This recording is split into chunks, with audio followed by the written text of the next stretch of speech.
Hello दोस्तों, स्वागत है आपका आपके अपने YouTube चैनल दिसार जीकेजीएस क्लासेस में। दोस्तों, आप सब लोग कैसे हैं? उम्मीद करते हैं आप सब लोग अच्छे होंगे, स्वस्थ होंगे, मस्त होंगे और अपनी तैयारी बेहतरीन तरीके से आप सभी कर रहे होंगे। दोस्तों, जैसे कि आपको पता है, हम आपको आरआरबी, एएलपी, सीबीटी2 एग्जाम के लिए basic science and engineering drawing का ये जो यूथ की बुक है, इसका सॉल्यूशन करवा रहे हैं। जिसमें दोस्तों आज हम आपको करवाने वाले हैं ज्यामितीय चित्र, जियोमेट्रिक फिगर्स के सारे क्वेश्चन। जितने भी क्वेश्चन इस बुक में दिए गए हैं, सारे क्वेश्चन का सॉल्यूशन हम इस वीडियो में करने वाले हैं। दोस्तों, इसके वाले जितने भी चैप्टर हमने करवाए हैं, सभी की प्लेलिस्ट हमने आपके लिए बना दी है। यदि आपने वीडियो नहीं देखा है तो प्लेलिस्ट में जाके आप सारी वीडियोस देख सकते हैं। वीडियो अच्छा लगे वीडियो को लाइक कर दीजिएगा, शेयर कर दीजिएगा, कमेंट कर दीजिएगा। चैनल पे नए हैं, चैनल को सब्सक्राइब करके बेल आइकन को प्रेस कर लीजिएगा। और हमसे जुड़ने के लिए, क्लास के अपडेट के लिए आप हमारा टेलीग्राम चैनल ज्वाइन कर लीजिएगा। टेलीग्राम चैनल का लिंक मैंने डिस्क्रिप्शन बॉक्स में आपको दे दिया है। तो चलिए दोस्तों, देर ना करते हुए स्टार्ट करते हैं आज का अपना सेशन और देखते हैं ज्यामितीय चित्र से पूछे गए सारे क्वेश्चन विद एक्स्ट्रा फैक्ट के साथ में। ज्यामितीय आकृतियों के बारे में निम्न में से कौन सा कथन सत्य है, ये हमको बताना है। दोस्तों, ज्यामितीय आकृतियां दो या दो से अधिक बिंदुओं, रेखाओं या वक्रों को जोड़कर बनाई गई परिबद्ध आकृतियां होती है। तो दोस्तों, बिल्कुल सही बात है। जो ज्यामितीय आकृतियां होती है दोस्तों, ये दो या दो से अधिक बिंदुओं, रेखाओं या वक्रों को जोड़कर बनाई गई परिबद्ध आकृतियां होती है। तो पहला कथन हमारा क्या है? सत्य कथन है। बात करें दूसरे कथन की, तो ज्यामितीय आकृतियां सदैव खुले वाली होती है और केवल सरल रेखाओं से बनी होती है। नहीं दोस्तों, जो ज्यामितीय आकृतियां होती है ये खुली या बंद दोनों प्रकार से हो सकती है और ये केवल सरल रेखाओं से नहीं, वक्र रेखाओं के द्वारा भी बनाई जा सकती है। तो दूसरा कथन क्या हो जाएगा? हमारा गलत कथन हो जाएगा। तो पहला ही कथन क्या है? हमारा सत्य है। तो ऑप्शन डी इसका करेक्ट आंसर हो जाएगा। ठीक है दोस्तों, ज्यामितीय आकृतियां जो होती है ये दो या दो से अधिक बिंदुओं, रेखाओं या वक्रों को मिलाकर बनाई हुई होती है और एक संलग्न रूप लेती है, मतलब इनक्लोज्ड होती है। जैसे त्रिभुज हो गया, वर्ग हो गया, वृत्त हो गया। ये क्या है? ज्यामितीय आकृतियां है। ज्यामितीय आकृतियां खुली और बंद दोनों हो सकती है और ये केवल सीधी रेखाओं या वक्रों से बनी हो सकती है। या तो ये केवल सीधी रेखाओं से बनी हो सकती है या वक्र रेखाओं से, दोनों प्रकार से बनी हो सकती है। जैसे बहुभुज, जैसे त्रिभुज हो गया, वर्ग हो गया, ये सीधी रेखाओं से बनी आकृतियां है। जो त्रिभुज है ये सीधी, देखो त्रिभुज जो बना है ये सीधी आकृति से बना है कि नहीं? सीधी रेखाओं से। वर्ग की बात करें, ये भी सीधी आकृति से बना है कि नहीं? और देखिए बंद है कि नहीं? और कुछ खुली भी होती है। ठीक है, उसी प्रकार जबकि वृत्त और दीर्घवृत्त की बात करें तो ये वक्र से बनी बंद आकृतियां होती है। अतः केवल कथन क्या हो जाएगा? एक वाला हमारा सत्य हो जाएगा। ठीक है, देखते हैं अगला क्वेश्चन। किसी सामान्य द्वादश फलक में 12 समरूप डैश फलक होते हैं। दोस्तों, किसी सामान्य द्वादश फलक में 12 समरूप जो है पंचभुजी फलक होते हैं। कितने? पंचभुजी। तो ऑप्शन ए इसका करेक्ट आंसर हो जाएगा। ठीक है, देखते हैं अगला क्वेश्चन। समान भुजाओं वाले उस चतुर्भुज को क्या कहते हैं जिसका कोई भी कोण समकोण नहीं होता है? दोस्तों, समान भुजाओं वाले उस चतुर्भुज को हम बोलते हैं समचतुर्भुज, जिसका कोई भी कोण क्या होता है? समकोण नहीं होता है। ठीक है, तो ऑप्शन बी वाला इसका करेक्ट आंसर हो जाएगा। ठीक है, देखते हैं अगला क्वेश्चन। एक डैश कण दो तलों के बीच का कोण होता है। तो दोस्तों, एक जो है डाइहेड्रल कोण जो होता है, डाइहेड्रल जो कोण होता है ये दो तलों के बीच का क्या होता है? कोण होता है। तो ऑप्शन सी इसका करेक्ट आंसर हो जाएगा। दोस्तों, एक डाइहेड्रल द्वितल कोण जो होता है ये दो तलों के बीच का क्या होता है? कोण होता है। ठीक है, देखते हैं अगला क्वेश्चन। दो सतहों के बीच बनी एक छोटी कोणीय सतह को डैश कहा जाता है। दोस्तों, दो सतहों के बीच बनी एक छोटी कोणीय सतह को हम बोलते हैं क्या? तो हम बोलते हैं इसे चैम्फर। क्या बोलते हैं इसे? हम चैम्फर बोलते हैं। तो ऑप्शन डी इसका करेक्ट आंसर हो जाएगा। ठीक है, दो सतहों के बीच बनी एक छोटी कोणीय सतह को हम क्या बोलते हैं? चैम्फर बोलते हैं। ठीक है, अगला क्वेश्चन देखते हैं। बिंदु -2 -6 का y अक्ष पर परावर्तन क्या होगा? दोस्तों, y अक्ष पर परावर्तन बोला है तो जो हमारा x अक्ष होगा वो परिवर्तित हो जाएगा और y अक्ष क्या रहेगा? सेम बना रहेगा। तो दोस्तों, यहाँ पे x क्या है? हमारा -2 है, तो ये क्या हो जाएगा? प्लस हो जाएगा और y अक्ष हमारा सेम टू सेम रहेगा। तो 2 और -6 इसका राइट आंसर हो जाएगा। ऑप्शन नंबर ए वाला करेक्ट आंसर हो जाएगा। ठीक है दोस्तों, जब कोई बिंदु y अक्ष में परावर्तित होता है तो y निर्देशांक जो होता है वो समान रहता है, जबकि x निर्देशांक जो होता है ये क्या हो जाता है? परिवर्तित हो जाता है। ठीक है, तो y अक्ष पर पूछा है तो y अक्ष तो सेम रहेगा, लेकिन x अक्ष क्या हो जाएगा? हमारा परिवर्तित हो जाएगा। -2 से क्या हो जाएगा? 2 हो जाएगा और y अक्ष क्या हो जाएगा? सेम रहेगा, -6।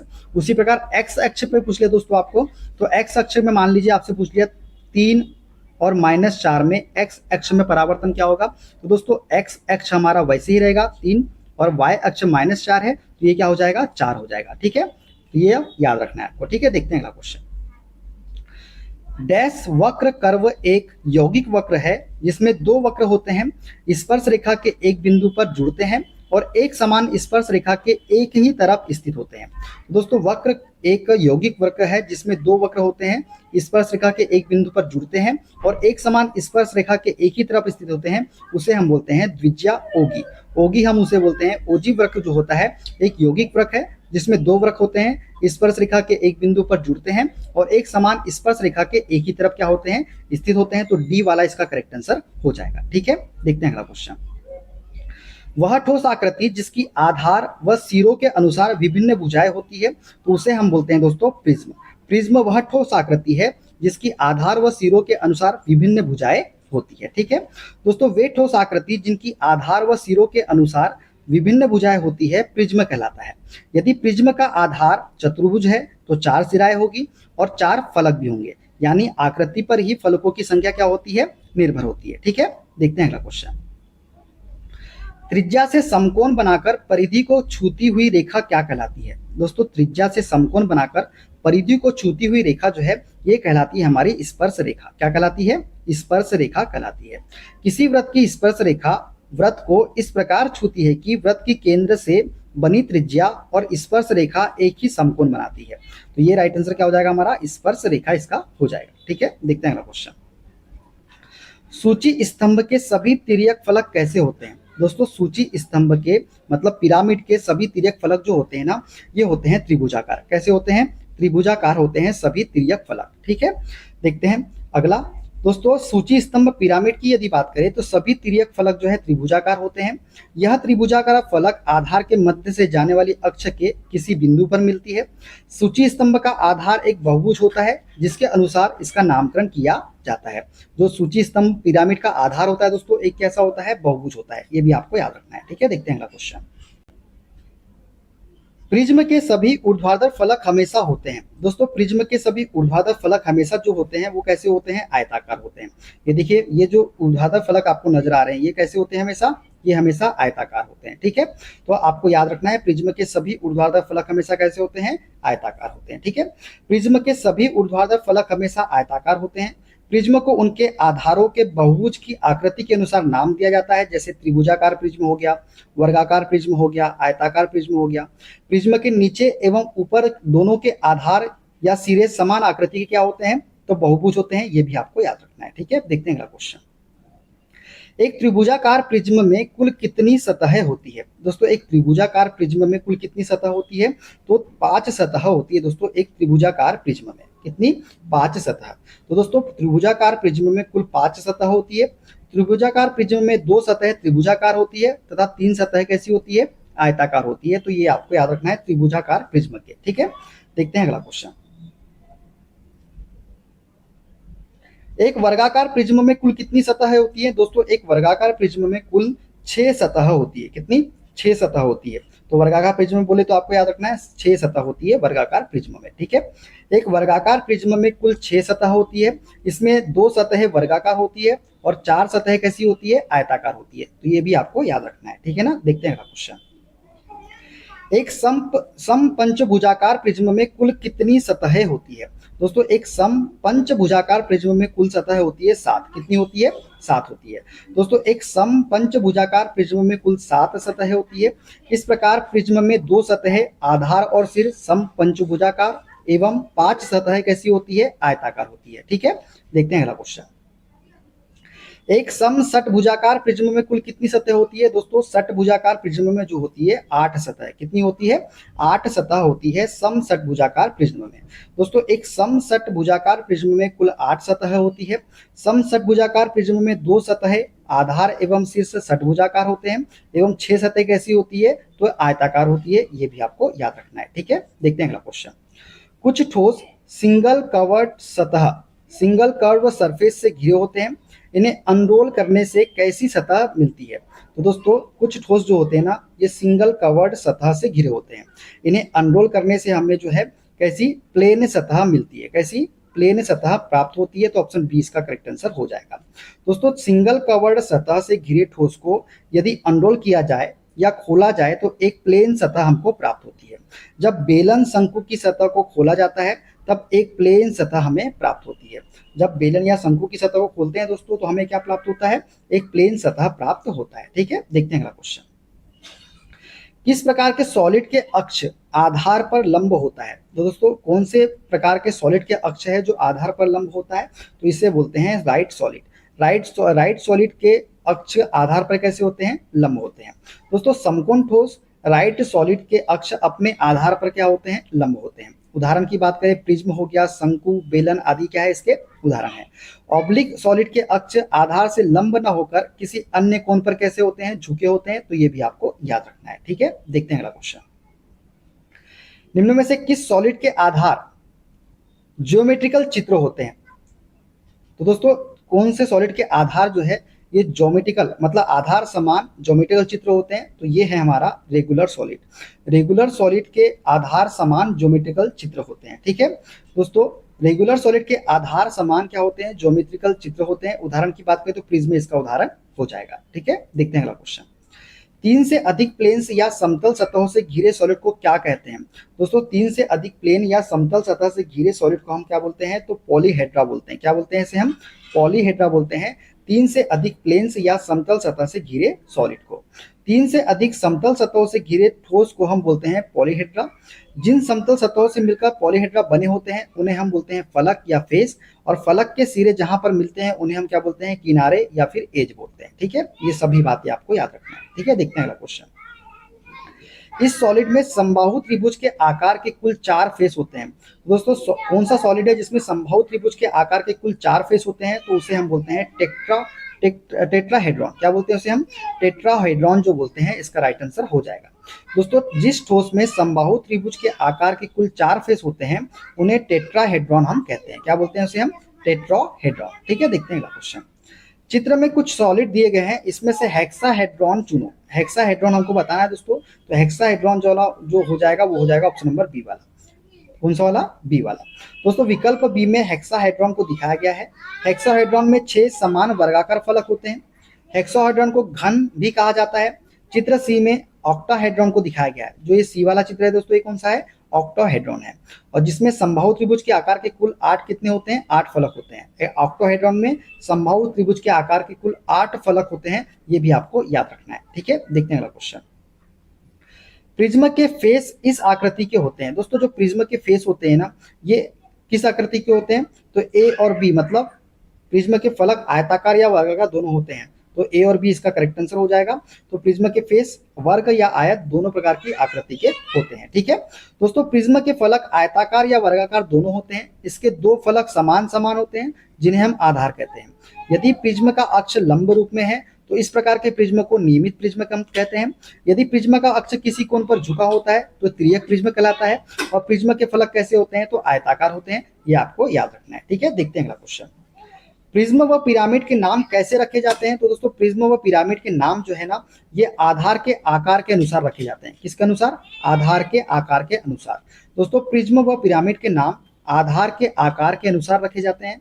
जैसे यदि किसी प्रिज्म या पिरामिड का आधार त्रिभुजाकार है तो उस प्रिज्म या पिरामिड को त्रिभुजाकार प्रिज्म या त्रिभुजाकार पिरामिड कहते हैं। इस प्रकार प्रिज्म एवं पिरामिड वर्गाकार, आयताकार, त्रिभुजाकार, षटभुजाकार आदि प्रकार के होते हैं। पिरामिड कितने प्रकार के होते हैं? वर्गाकार भी हो सकता है, आयताकार भी हो सकता है, त्रिभुजाकार भी हो सकता है, षटभुजाकार भी हो सकता है पिरामिड। ठीक है, देखते हैं अगला क्वेश्चन।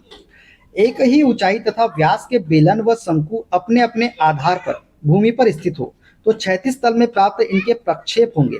दोस्तों एक ही ऊंचाई तथा व्यास के बेलन व शंकु अपने अपने आधार पर भूमि पर स्थित है तो क्षैतिज तल में प्राप्त इसके प्रक्षेप जो होंगे ना ये समान आकृति के होंगे। कैसे होंगे? समान आकृति के। तो ऑप्शन ए इसका करेक्ट आंसर हो जाएगा। दोस्तों एक ही ऊंचाई तथा व्यास के बेलन व शंकु अपने अपने आधार पर भूमि पर स्थित यह आकृति एक वृत्त होगी तो क्षैतिज तल में प्राप्त इनके प्रक्षेप कैसे होंगे? समान आकृति के होंगे। ठीक है ना, देखते हैं अगला क्वेश्चन। विच्छेदित प्रिज्म के इस फोल्ड आउट के लिए सामान्यतः प्रयोग में लाए जाने वाला शब्द है। दोस्तों ये जो फोल्ड आउट है इसके लिए सामान्यतः प्रयोग में लाए जाने वाला शब्द जो है इसे हम क्या बोलते हैं? तो इसे हम बोलते हैं डेवलपमेंट, विकास। तो ऑप्शन बी इसका करेक्ट आंसर हो जाएगा। ठीक है, प्रश्न में विच्छेदित प्रिज्म के सतह का विस्तार या विकास किया गया है। किसी ठोस की संपूर्ण सतहों को किसी समतल पर फैलाने पर प्राप्त आकृति को ही ठोस के सतह का विकास कहते हैं। ठीक है। समांतर रेखा विधि की बात करें तो समांतर रेखा विधि द्वारा घन, प्रिज्म तथा बेलन का विकास किया जाता है। त्रिज्यीय रेखा विधि के द्वारा चतुष्फलक, सूची स्तंभ तथा शंकु का विकास किया जाता है। किसके द्वारा? त्रिज्यीय रेखा विधि के द्वारा। समांतर रेखा विधि के द्वारा घन, प्रिज्म तथा बेलन का, और त्रिज्यीय रेखा विधि के द्वारा चतुष्फलक, सूची स्तंभ तथा शंकु का विकास किया जाता है। ठीक है, देखते हैं अगला क्वेश्चन। वह नियमित बहुफल की ठोस जो सबसे कम फलक रखता है वह है। तो दोस्तों वह नियमित बहुफल की ठोस जो सबसे कम फलक रखता है वो है चतुष्फलक। चतुष्फलक जो है ना, ये सबसे कम फलक रखता है। दोस्तों 4 या 4 से अधिक फलकों से मिलकर बने ठोस को हम बोलते हैं बहुफलक। चतुष्फलक में सबसे कम फलक होते हैं जिनकी संख्या कितनी है? 4 है। घन में फलकों की संख्या 6 होती है। वर्गाकार सूची स्तंभ मतलब वर्गाकार पिरामिड में फलकों की संख्या 5 होती है। त्रिभुजाकार प्रिज्म में 5 होती है। चतुष्फलक में कितनी होती है? 4 होती है। तो ये सभी आपको याद रखना है। ठीक है, देखते हैं अगला क्वेश्चन। षटभुजाकार प्रिज्म में पार्श्व सतह किस आकृति में होती है? दोस्तों षटभुजाकार प्रिज्म में पार्श्व सतह जो होती है ना, ये होती है हमारी आयताकार आकृति में। किस आकृति में होती है? आयताकार आकृति में होती है। षटभुजाकार प्रिज्म में 6 पार्श्व फलक होते हैं जिनकी आकृति जो है आयताकार होती है। इस प्रिज्म के ऊपर व नीचे आधार पर षटभुजी आकृति होती है। कैसी होती है? षटभुजी आकृति। ठीक है, देखते हैं अगला क्वेश्चन। 8 एक समान लंबाई वाले भुजाओं से बनी त्रिभुजाकार सतहों से कौन सी ठोस आकृति बनती है? दोस्तों 8 एक समान लंबाई वाली भुजाओं से बनी त्रिभुजाकार सतहों से जो है कौन सी? ऑक्टाहेड्रॉन आकृति बनती है। कौन सी? ऑक्टाहेड्रॉन ठोस आकृति बनती है। ठीक है, बात करें दोस्तों बहुफलक या समतल फलक वाले ठोस की और उनके विवरण की, तो चतुष्फलक में दोस्तों टेट्राहेड्रॉन की बात करें तो ऐसे ठोस में 4 समान फलक होता है तथा प्रत्येक फलक समबाहु त्रिभुज होता है। ठीक है। षटफलक की बात करें टेट्राहेड्रॉन की तो इसमें 6 समान फलक होता है तथा प्रत्येक फलक क्या होता है? वर्ग होता है। अष्टफलक की बात करें तो इसमें 8 समान फलक होते हैं तथा प्रत्येक फलक कैसा होता है? समबाहु त्रिभुज होता है।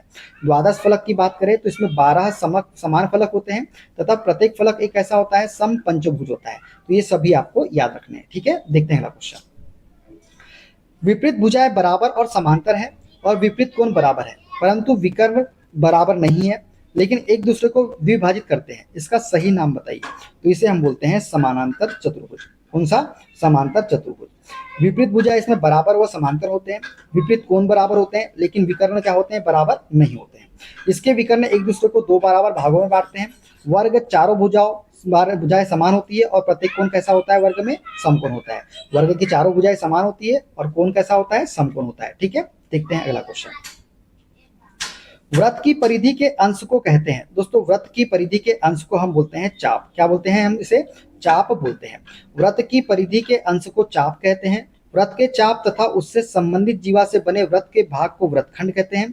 चित्र AXB तथा AYB चाप है। जो AXB दिख रहा है दोस्तों ये वाला, ये क्या है? हमारा चाप है।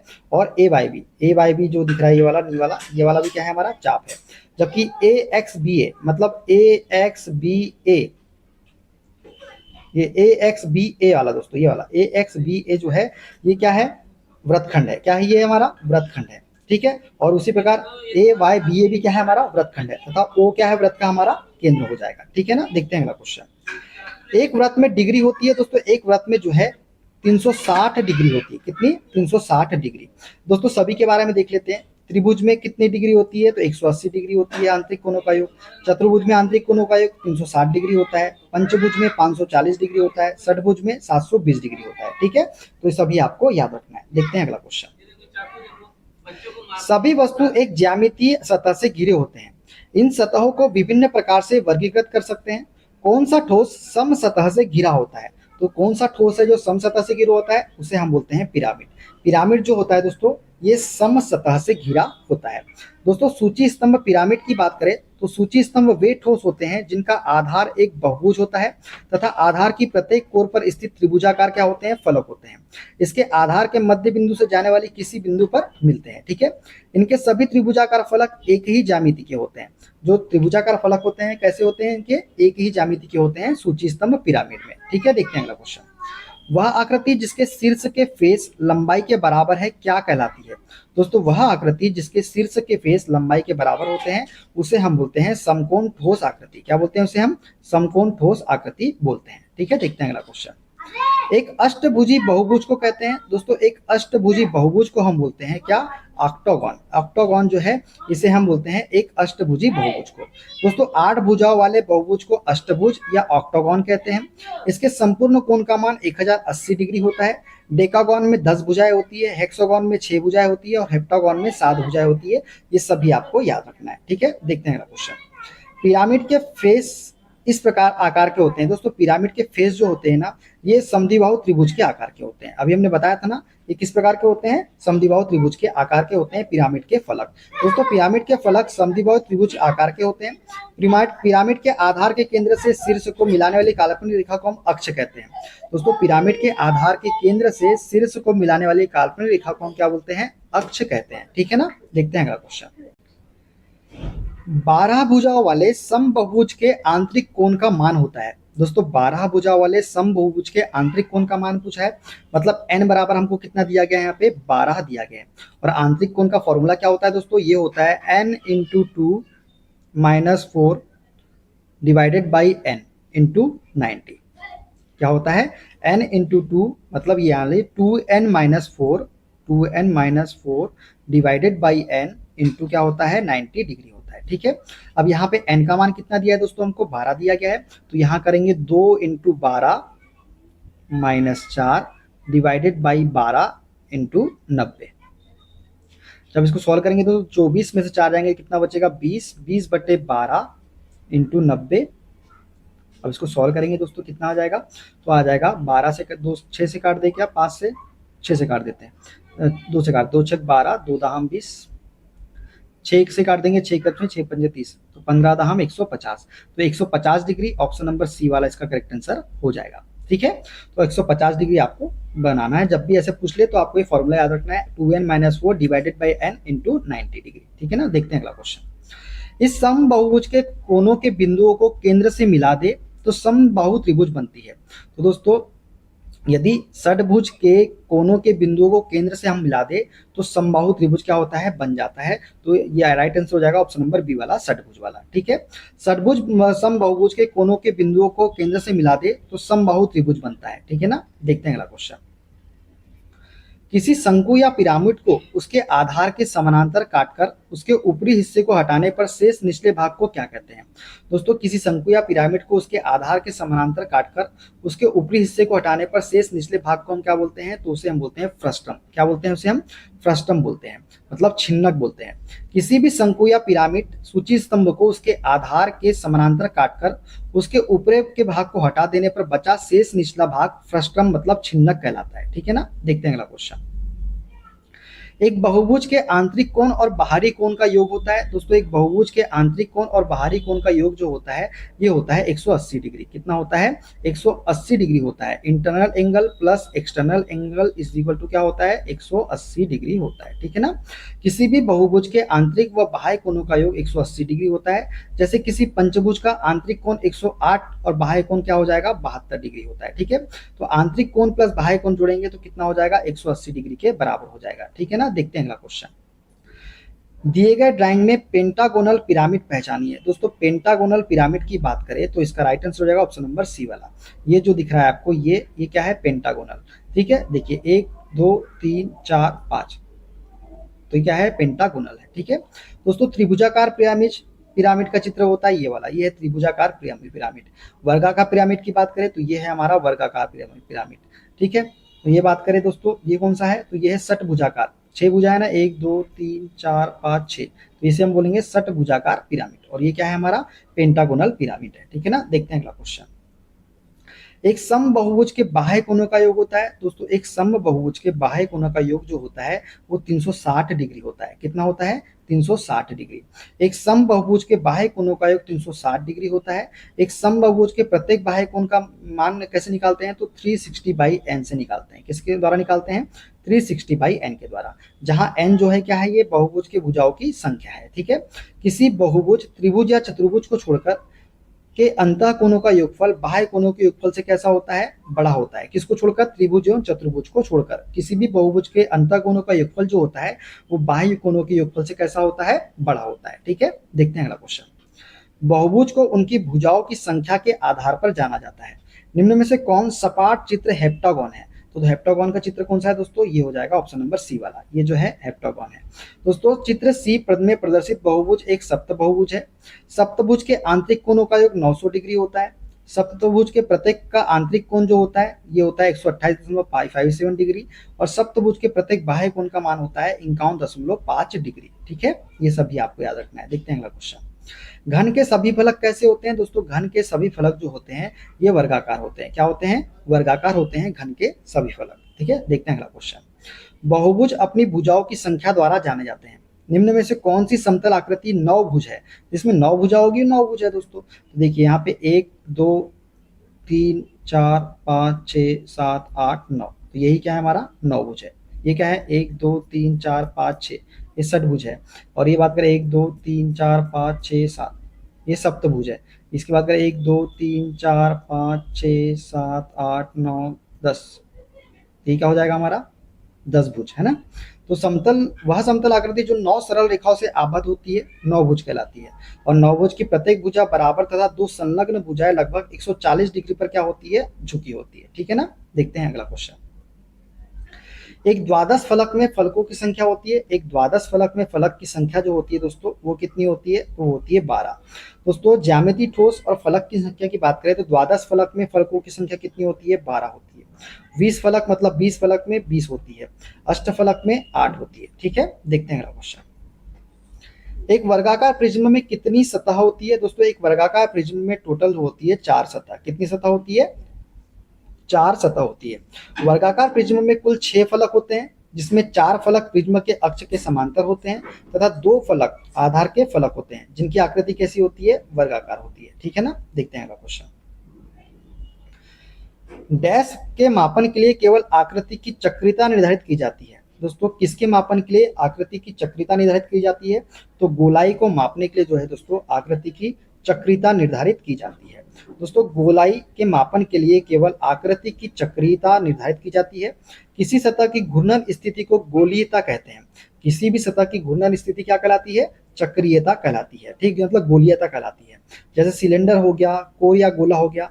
इस प्रकार किसी वस्तु की गोली उस वस्तु के सभी 3 दिशाओं में घूर्णन की व्यक्ति ज्यामितीय आकृति को दर्शाता है, जबकि किसी वस्तु की पूरी परिधि की विशिष्ट आकृति वृत्तीय कंटूर कहलाती है।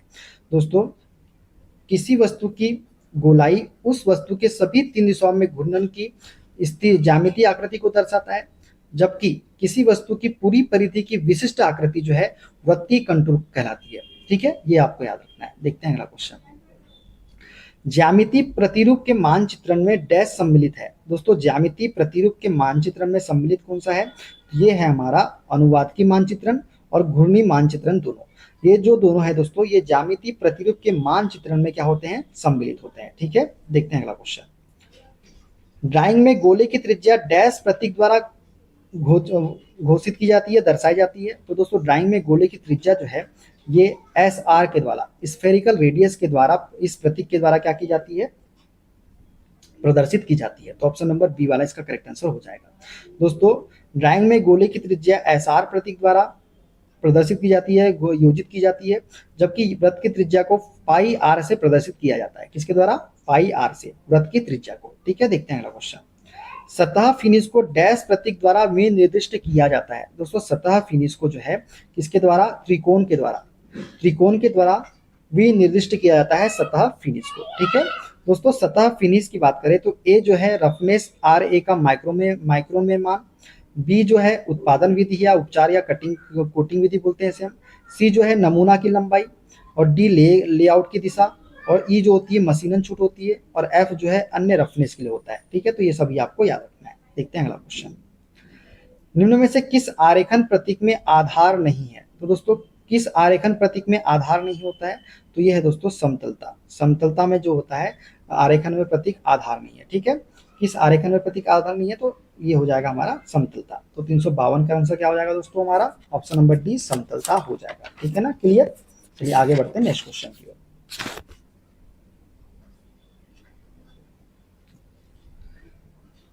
आरेखन प्रतीक जो प्रतीक दिया गया है ये प्रस्तुत करता है। दोस्तों प्रतीक जो है ना ये इस प्रकार से, आप इस प्रकार से बना लीजिएगा। ठीक है, ये प्रतीक है, ये ऐसा प्रतीक है, ये किसको प्रदर्शित करता है या प्रस्तुत करता है? तो दोस्तों ये प्रदर्शित करता है कुल रनआउट को। ऐसा दिख जाए तो वो आपको बताना है क्या ये कुल रनआउट है। अगर इस प्रकार से दिख जाए आपको त्रिभुज त्रिशूल वाला इस प्रकार से दिख जाए तो इसे क्या बोलते हैं? इसे हम बोलते हैं सर्कुलर रनआउट।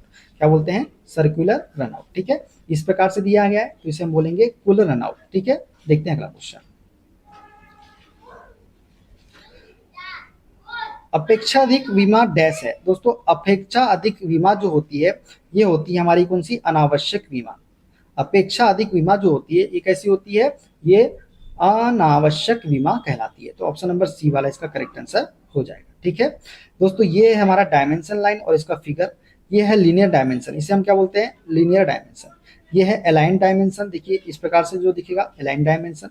एंगुलर डायमेंशन की बात करें तो ये हमारा एंगुलर डायमेंशन है। रेडियस डायमेंशन की बात करें तो ये रेडियस डायमेंशन है। और डायमीटर डायमेंशन की बात करें तो ये है हमारा डायमीटर डायमेंशन। ठीक है, ये सभी आपको याद रखना है। देखते हैं अगला क्वेश्चन। कौन सी ड्राइंग ठीक है? दोस्तों कौन सी ड्राइंग इसमें ठीक है हमको बताना है। तो ऑप्शन सी वाली जो ड्राइंग है दोस्तों ये हमारी सही ड्राइंग है।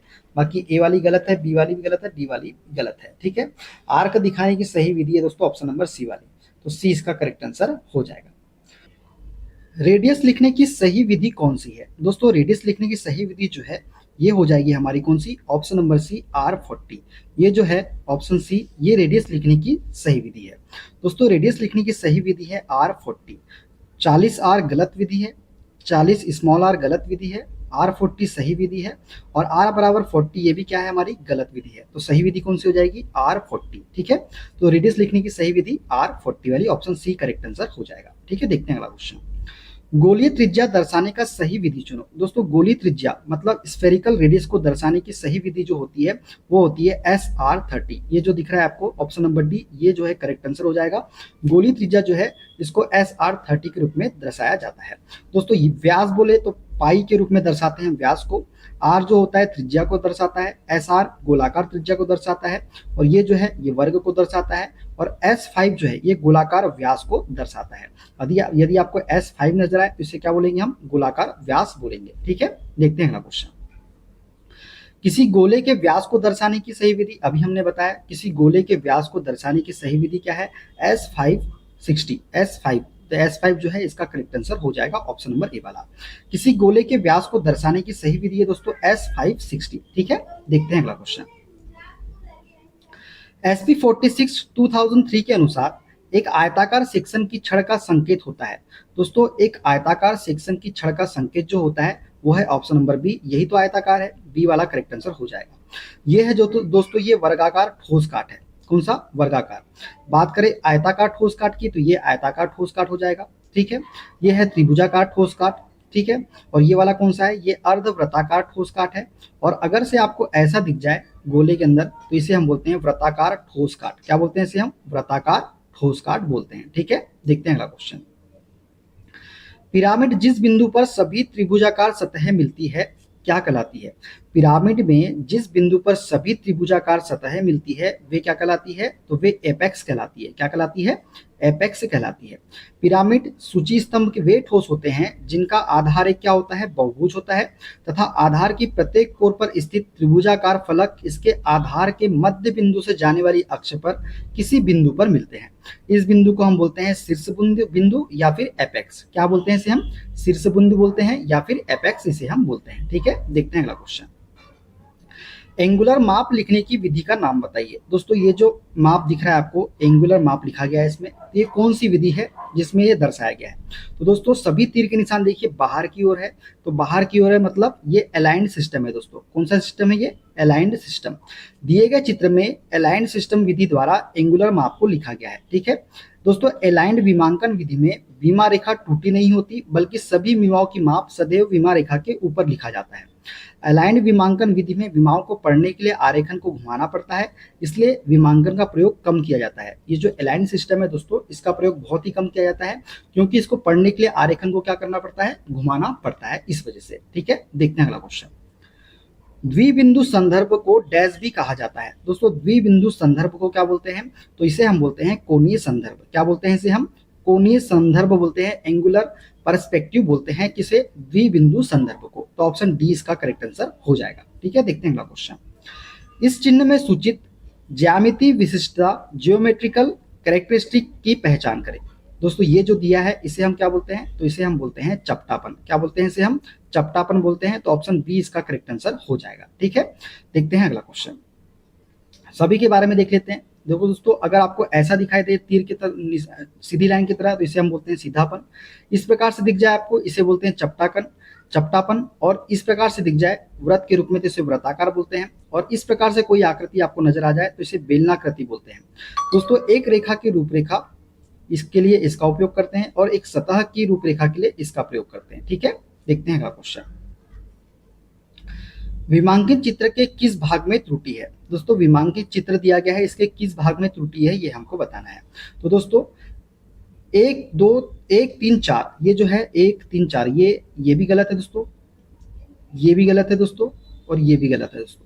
अब क्यों गलत है? उपयुक्त तो तीनों ही क्या है, गलत है। दोस्तों रेडियस को हमेशा RS में लिखा जाना चाहिए, साथ ही सभी लीडर लाइनें छोड़ देनी चाहिए। साथ की जितनी भी सभी लीडर लाइनें होती है उसे क्या करना चाहिए, छोड़ देना चाहिए। RS के पश्चात एक शब्द जोड़ दिया जाए तो वह इसका अर्थ स्पष्ट कर देता है। दोस्तों RS के पश्चात एक शब्द जोड़ दिया जाए तो वह इसका क्या कर देता है, अर्थ को स्पष्ट कर देता है। और डाया जो है व्यास नहीं लिखा गया है, डाया जो है व्यास नहीं लिखा गया है। और छिद्र को पाई 12 के रूप में विभांकित करना चाहिए। जो दोस्तों छिद्र है इसे किसके रूप में विभांकित करना चाहिए, पाई 12 के रूप में। ये जो छिद्र है इसे किसके रूप में विभांकित करना चाहिए, पाई 12 के रूप में। ये डाया लिखा है, ये गलत दिया हुआ है। ठीक है, चलिए देखते हैं अगला क्वेश्चन। एरो हेड के लिए निर्धारित लंबाइयां 5 mm और 3 mm है। चित्र में कंपोनेंट के डायमेंशन में 2 त्रुटियां है। ये त्रुटियां क्या है? तो कौन सी त्रुटि है हमको ये बताना है। दोस्तों 100 और 40 80 70 में से एक इसमें क्या है, त्रुटि है। अब ये है क्यों? दोस्तों 36 डायमेंशन में एक त्रुटि है। जो 36 डायमेंशन है दोस्तों, ये वाला जो 36 डायमेंशन है इसमें क्या है, एक त्रुटि है। और वो त्रुटि क्या है दोस्तों, 40 80 70 में से एक अतिरिक्त है। दोस्तों ये 40 70 और 80 में से क्या है, एक अतिरिक्त है। अब दोस्तों क्योंकि पूरा परिमाप क्या है, ये देखिए पूरा परिमाप हमको क्या दिया गया है, 190 दिया गया है। तो जब पूरा परिमाप 190 दिया गया है और यदि इन सभी का प्रयोग किया जाना है तो संपूर्ण परिमाप जो 190 दिया गया है इसे कोष्टक में दिया जाना चाहिए था। कैसा? कोष्टक के रूप में दिया जाना चाहिए था। लेकिन इन्होंने क्या दिया है, डायमेंशन दे दिया है, तो ये गलत है। ठीक है, अर्थात 190 क्या हो जाएगा हमारा, गलत हो जाएगा। दोस्तों दूसरी त्रुटि जो है ये व्यास में है। अब व्यास में कौन सी त्रुटि है, देखिए पाई 100 और पाई 140 की अपेक्षा बिंब के निकट रखा जाना चाहिए। जो 100 होगा ना दोस्तों, ये बिंब के क्या होगा, निकट होगा। और 140 जो होगा ना, ये 100 के इस तरफ होगा, मतलब 100 के बाहर होगा। पहले छोटा होगा उसके बाद बड़ा आएगा। लेकिन यहाँ क्या किया गया है, 140 को पहले लिखा गया है, 100 को बाद में लिखा गया है। तो पाई 100 को पाई 140 की अपेक्षा बिंब के निकट रखना चाहिए, क्योंकि 100 140 से क्या है, छोटा है। लेकिन यहाँ पे 140 को बिंब के निकट रखा गया है और 100 को दूर रखा गया है। तो ये दूसरी त्रुटि है हमारी। तो ये आंसर हो जाएगा इसका पाई 100 40 80 और 70 में से एक जो है इसकी त्रुटि निकल के आ जाएगी। ठीक है, क्लियर हो गया। चलिए आगे बढ़ते हैं नेक्स्ट क्वेश्चन की ओर। चित्र में विशेषताओं की परिमापों को प्रदर्शित किया गया है।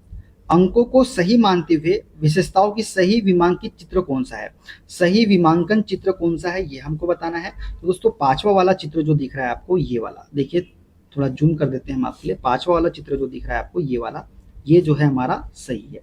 ये वाला क्या है हमारा, सही हो जाएगा। तो ऑप्शन ए वाला करेक्ट आंसर इसका हो जाएगा। ठीक है, क्लियर है। चलिए आगे बढ़ते हैं।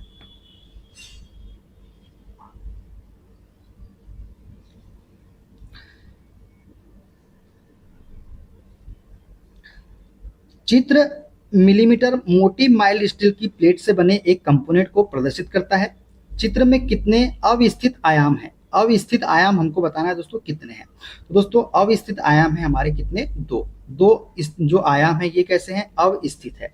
अब दोस्तों ये कौन कौन से हैं दोस्तों, 25 mm एवं 80 mm जो है, ये जो 25 mm है दोस्तों, ये 25 mm और ये 80 mm जो है, ये क्या है, हमारे अवस्थित डायमेंशन है।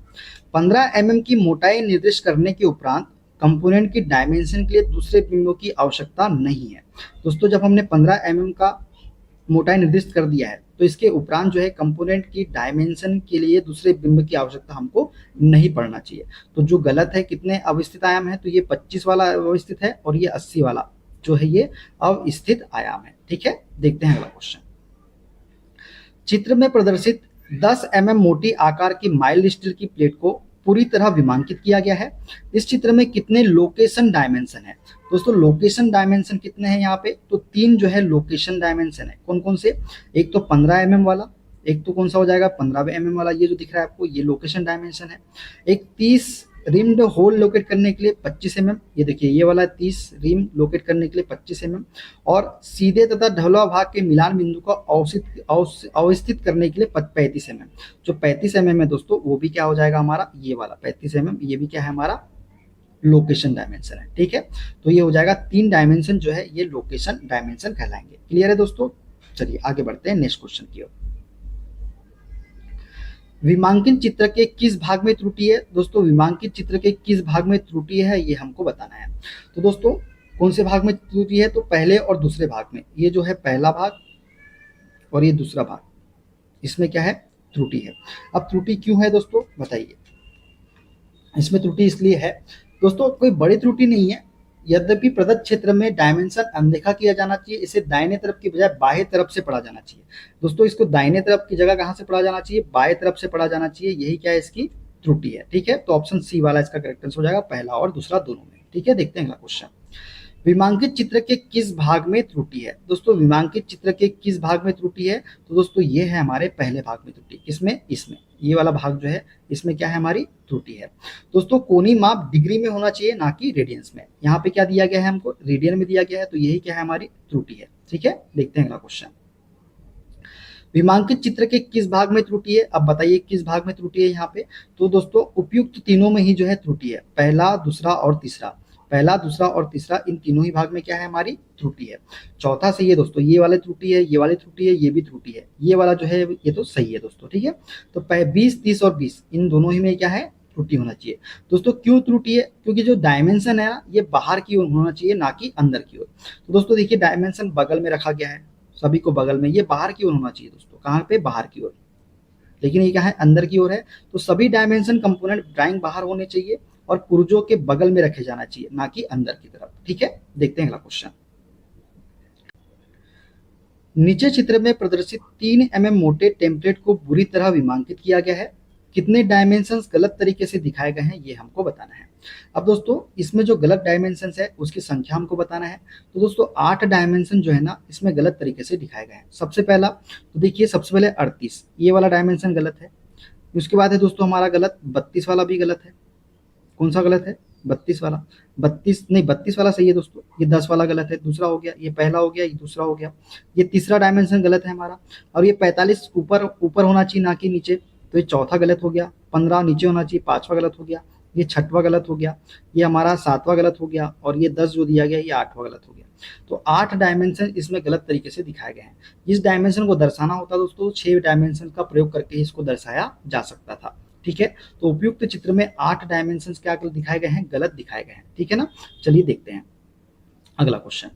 ऑब्जेक्ट लाइन व डायमेंशन लाइन के बीच में कम से कम कितना अंतर होना चाहिए? दोस्तों ऑब्जेक्ट लाइन व डायमेंशन लाइन के बीच में कम से कम जो है 8 mm का अंतर होना चाहिए। कितने mm का? 8 mm का। दोस्तों ऑब्जेक्ट लाइन व डायमेंशन लाइन के बीच में कम से कम 8 mm अवश्य हो, तथा दो डायमेंशन लाइन के बीच की दूरी 6 से 8 mm तक होनी चाहिए। दोस्तों जो ऑब्जेक्ट लाइन होता है और डायमेंशन लाइन के बीच का कम से कम कितना अंतर होना चाहिए? 8 mm का। तथा दो डायमेंशन लाइन के बीच की दूरी जो है 6 से 8 mm तक होनी चाहिए। ठीक है, देखते हैं अगला क्वेश्चन। सही ड्राइंग हमको यहाँ पे चुनना है। दोस्तों सही ड्राइंग जो है ये है ऑप्शन नंबर ए वाली जो ड्राइंग है, ये क्या है, हमारी सही ड्राइंग हो जाएगी। ठीक है, देखते हैं अगला क्वेश्चन। निम्न में से चित्र मापन का सही ढंग है। तो सही ढंग दोस्तों ये वाला है क्या? डी वाला? नहीं है। बी वाला है क्या? नहीं है। सी वाला है क्या? हाँ, सी वाला जो है सही मापन का क्या है, सही ढंग है। तो ए वाला भी नहीं होगा, तो सी इसका करेक्ट आंसर हो जाएगा। ठीक है दोस्तों, विमाएं यथासंभव आरेखन में वस्तु सीमा रेखाओं से बाहर प्रदर्शित करनी चाहिए, जैसा कि विकल्प सी में दिखाया गया है। विमाएं एक ही इकाई में व्यक्त करनी चाहिए। विमाएं सदैव दृश्य रेखाओं में दिखानी चाहिए। विमाएं रेखाएं आपस में काटनी नहीं चाहिए। विमा रेखा अंक के ऊपर से नहीं खींची जाना चाहिए। विमा रेखा देखो ये अंक के ऊपर से खींची जाएगी ना, ऐसी नहीं खींची जाना चाहिए। ठीक है, देखते हैं अगला क्वेश्चन। एरो लगाने का सही तरीका कौन सा है? तो दोस्तों एरो लगाने का सही तरीका है ऑप्शन नंबर बी वाला। ये जो तरीका है ये एरो लगाने का सही तरीका है। एरो हेड बनाते समय यह अनिवार्य होता है कि एरो हेड एक्सटेंशन लाइन को अवश्य स्पर्श करे, एक्सटेंशन लाइन से आगे नहीं निकलना चाहिए तथा पहले भी समाप्त नहीं होना चाहिए। अतः एरो लगाने का सही विधि जो है ये वाली हो जाएगी। ठीक है, देखते हैं अगला क्वेश्चन। एरोहेड की लंबाई होती है दोस्तों, एरोहेड की लंबाई जो होती है ना ये मोटाई का 3 गुना होती है। कितना होती है? मोटाई का 3 गुना होती है एरोहेड की लंबाई। एरोहेड की लंबाई तथा मोटाई में 3:1 का अनुपात होता है, अर्थात लंबाई मोटाई का 3 गुना होता है। ठीक है, ये भी आपको याद रखना है। देखते हैं अगला क्वेश्चन। माप लिखने की विधि बताइए। दोस्तों ये जो माप लिखा गया है ये कौन सी विधि है? तो इसे बोलते हैं दोस्तों हम यूनिडायरेक्शनल सिस्टम। क्या बोलते हैं इसे हम? यूनिडायरेक्शनल सिस्टम बोलते हैं। ये जो विधि दिखाई गई है देखो इस प्रकार से, इस प्रकार से, इस प्रकार से, तो इसे हम बोलते हैं यूनिडायरेक्शनल सिस्टम। यूनिडायरेक्शनल सिस्टम में किसी वस्तु की सभी विमाएं ड्राइंग शीट पर इस प्रकार दर्शाते हैं कि सामने से देखने पर भी सभी विमाएं सीधी व ऊर्ध्वाधर दिखाई दे, चाहे विमा किसी भी दिशा में हो। ठीक है, देखते हैं अगला क्वेश्चन। तिरछे अक्षरों के लिए ऊर्ध्वाधर से कोण कितना होता है? दोस्तों तिरछे अक्षरों के लिए ऊर्ध्वाधर से कोण जो होता है ये 15 डिग्री होता है। कितना होता है? 15 डिग्री। दोस्तों तिरछे अक्षर समान दूरी पर तथा समान चौड़ाई के तिरछे या झुके हुए लिखे जाते हैं। इन अक्षरों को भी दो निर्देशक रेखाओं के बीच में लिखते हैं। भारतीय मानक संस्था के अनुसार झुके अक्षरों का झुकाव 36 से 75 डिग्री या ऊर्ध्वाधर से 15 डिग्री के कोण पर दाहिनी ओर रखा जाता है। अगर 36 से पूछे तो 75 डिग्री और ऊर्ध्वाधर से पूछे तो 15 डिग्री के कोण पर कहाँ रखा जाता है? दाहिनी ओर रखा जाता है। ठीक है, देखते हैं अगला क्वेश्चन। अक्षरों को प्रायः किस नाम से संबोधित किया जाता है? दोस्तों अक्षरों को प्रायः जो है किसके नाम से? अपर केस के नाम से और लोअर केस, उपरोक्त दोनों के नाम से क्या है किया जाता है? संबोधित किया जाता है। अक्षरों को अपर केस बड़े अक्षर तथा लोअर केस छोटे अक्षर दोनों नाम से संबोधित किया जाता है। ये है हमारे बड़े अक्षर और ये क्या है? हमारे छोटे अक्षर हो जाएंगे। ठीक है, देखते हैं अगला क्वेश्चन। लोअर केस अक्षरों की ऊंचाई कितनी होती है? दोस्तों लोअर केस अक्षरों की जो ऊंचाई होती है मतलब ए बी सी डी, ये जो लोअर केस अक्षर है इसकी जो ऊंचाई होती है ये होती है 2.5 से 14 mm के बीच में। कितनी होती है? 2.5 से 14 mm। तो लोअर केस के अक्षरों की ऊंचाई कितनी होती है? 2.5 से 14 mm। ठीक है, तो ये आपको याद रखना है। देखते हैं अगला क्वेश्चन। अभियांत्रिक रेखा चित्र में कई प्रकार के अक्षर के प्रकार होते हैं।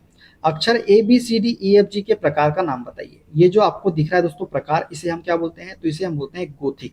क्या बोलते हैं इसे हम? गोथिक अक्षर बोलते हैं। दोस्तों आरेखन में कई प्रकार के अक्षरों के प्रकार हैं, जैसे गोथिक अक्षर, ये गोथिक, रोमन अक्षर, टेक्स्ट अक्षर, इटैलिक अक्षर। गोथिक अक्षर की बात करें तो इन अक्षरों व अंकों के स्ट्रोक की कुछ मोटाई होती है। तकनीकी ड्राइंग में इस शैली का प्रयोग किया जाता है। ठीक है, अक्षर ए बी सी डी ये जो दिख रहा है इसे हम बोलते हैं गोथिक अक्षर। ठीक है ना, देखते हैं अगला क्वेश्चन। अभियांत्रिक रेखा चित्र में अनेक प्रकार के अक्षर होते हैं। नीचे दिए गए अक्षर की शैली पहचानिए। ये जो अक्षर है दोस्तों इसे हम क्या बोलते हैं? इसे गोथिक बोलेंगे क्या? नहीं, गोथिक तो हमने बताया था कैसे होते हैं। टेक्स्ट बोलेंगे क्या? नहीं।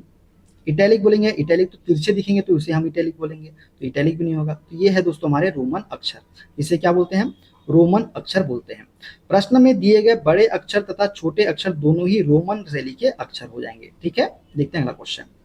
ए प्रकार के अक्षरों के मध्य में कम से कम कितना उचित अंतर होना चाहिए? दोस्तों ए प्रकार के अक्षरों के मध्य में कम से कम जो है 6:14 का अंतर होना चाहिए, 6/14 का। ठीक है, ए प्रकार के अक्षरों के मध्य कम से कम 6/14 का अंतर होना चाहिए।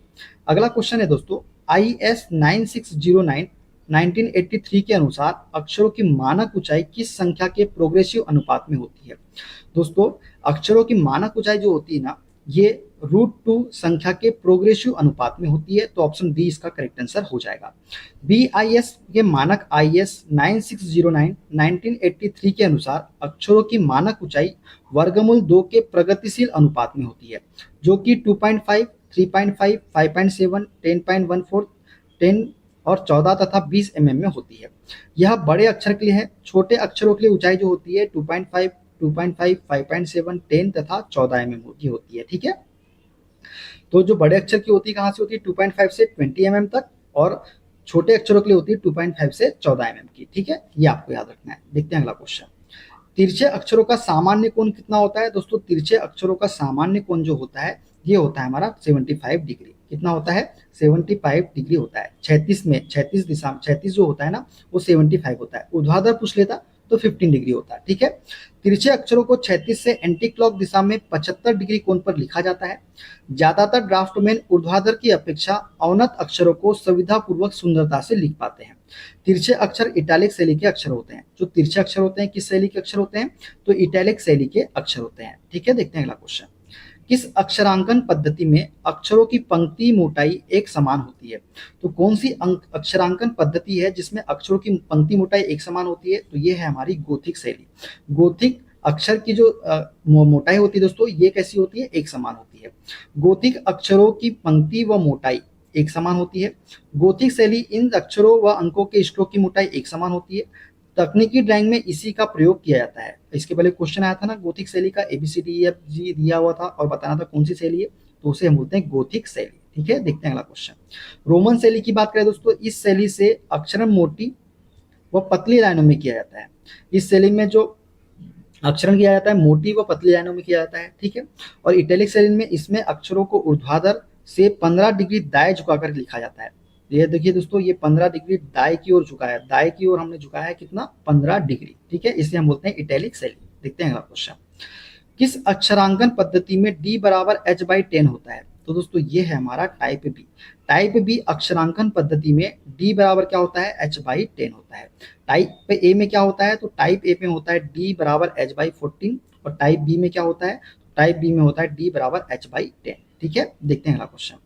अक्षरांकन बी विधि में पंक्ति मोटाई का मान, मतलब डी का मान क्या होता है, तो अक्षरांकन बी में क्या होता है, H/10 होता है। क्या होता है, H/10। H/14 ए में होता है। ठीक है, देखते हैं अगला क्वेश्चन। अक्षरांकन ए विधि में पंक्ति मोटाई का मान क्या होता है, तो H/14 होता है, तो डी इसका करेक्ट आंसर हो जाएगा। ठीक है, देखते हैं अगला क्वेश्चन।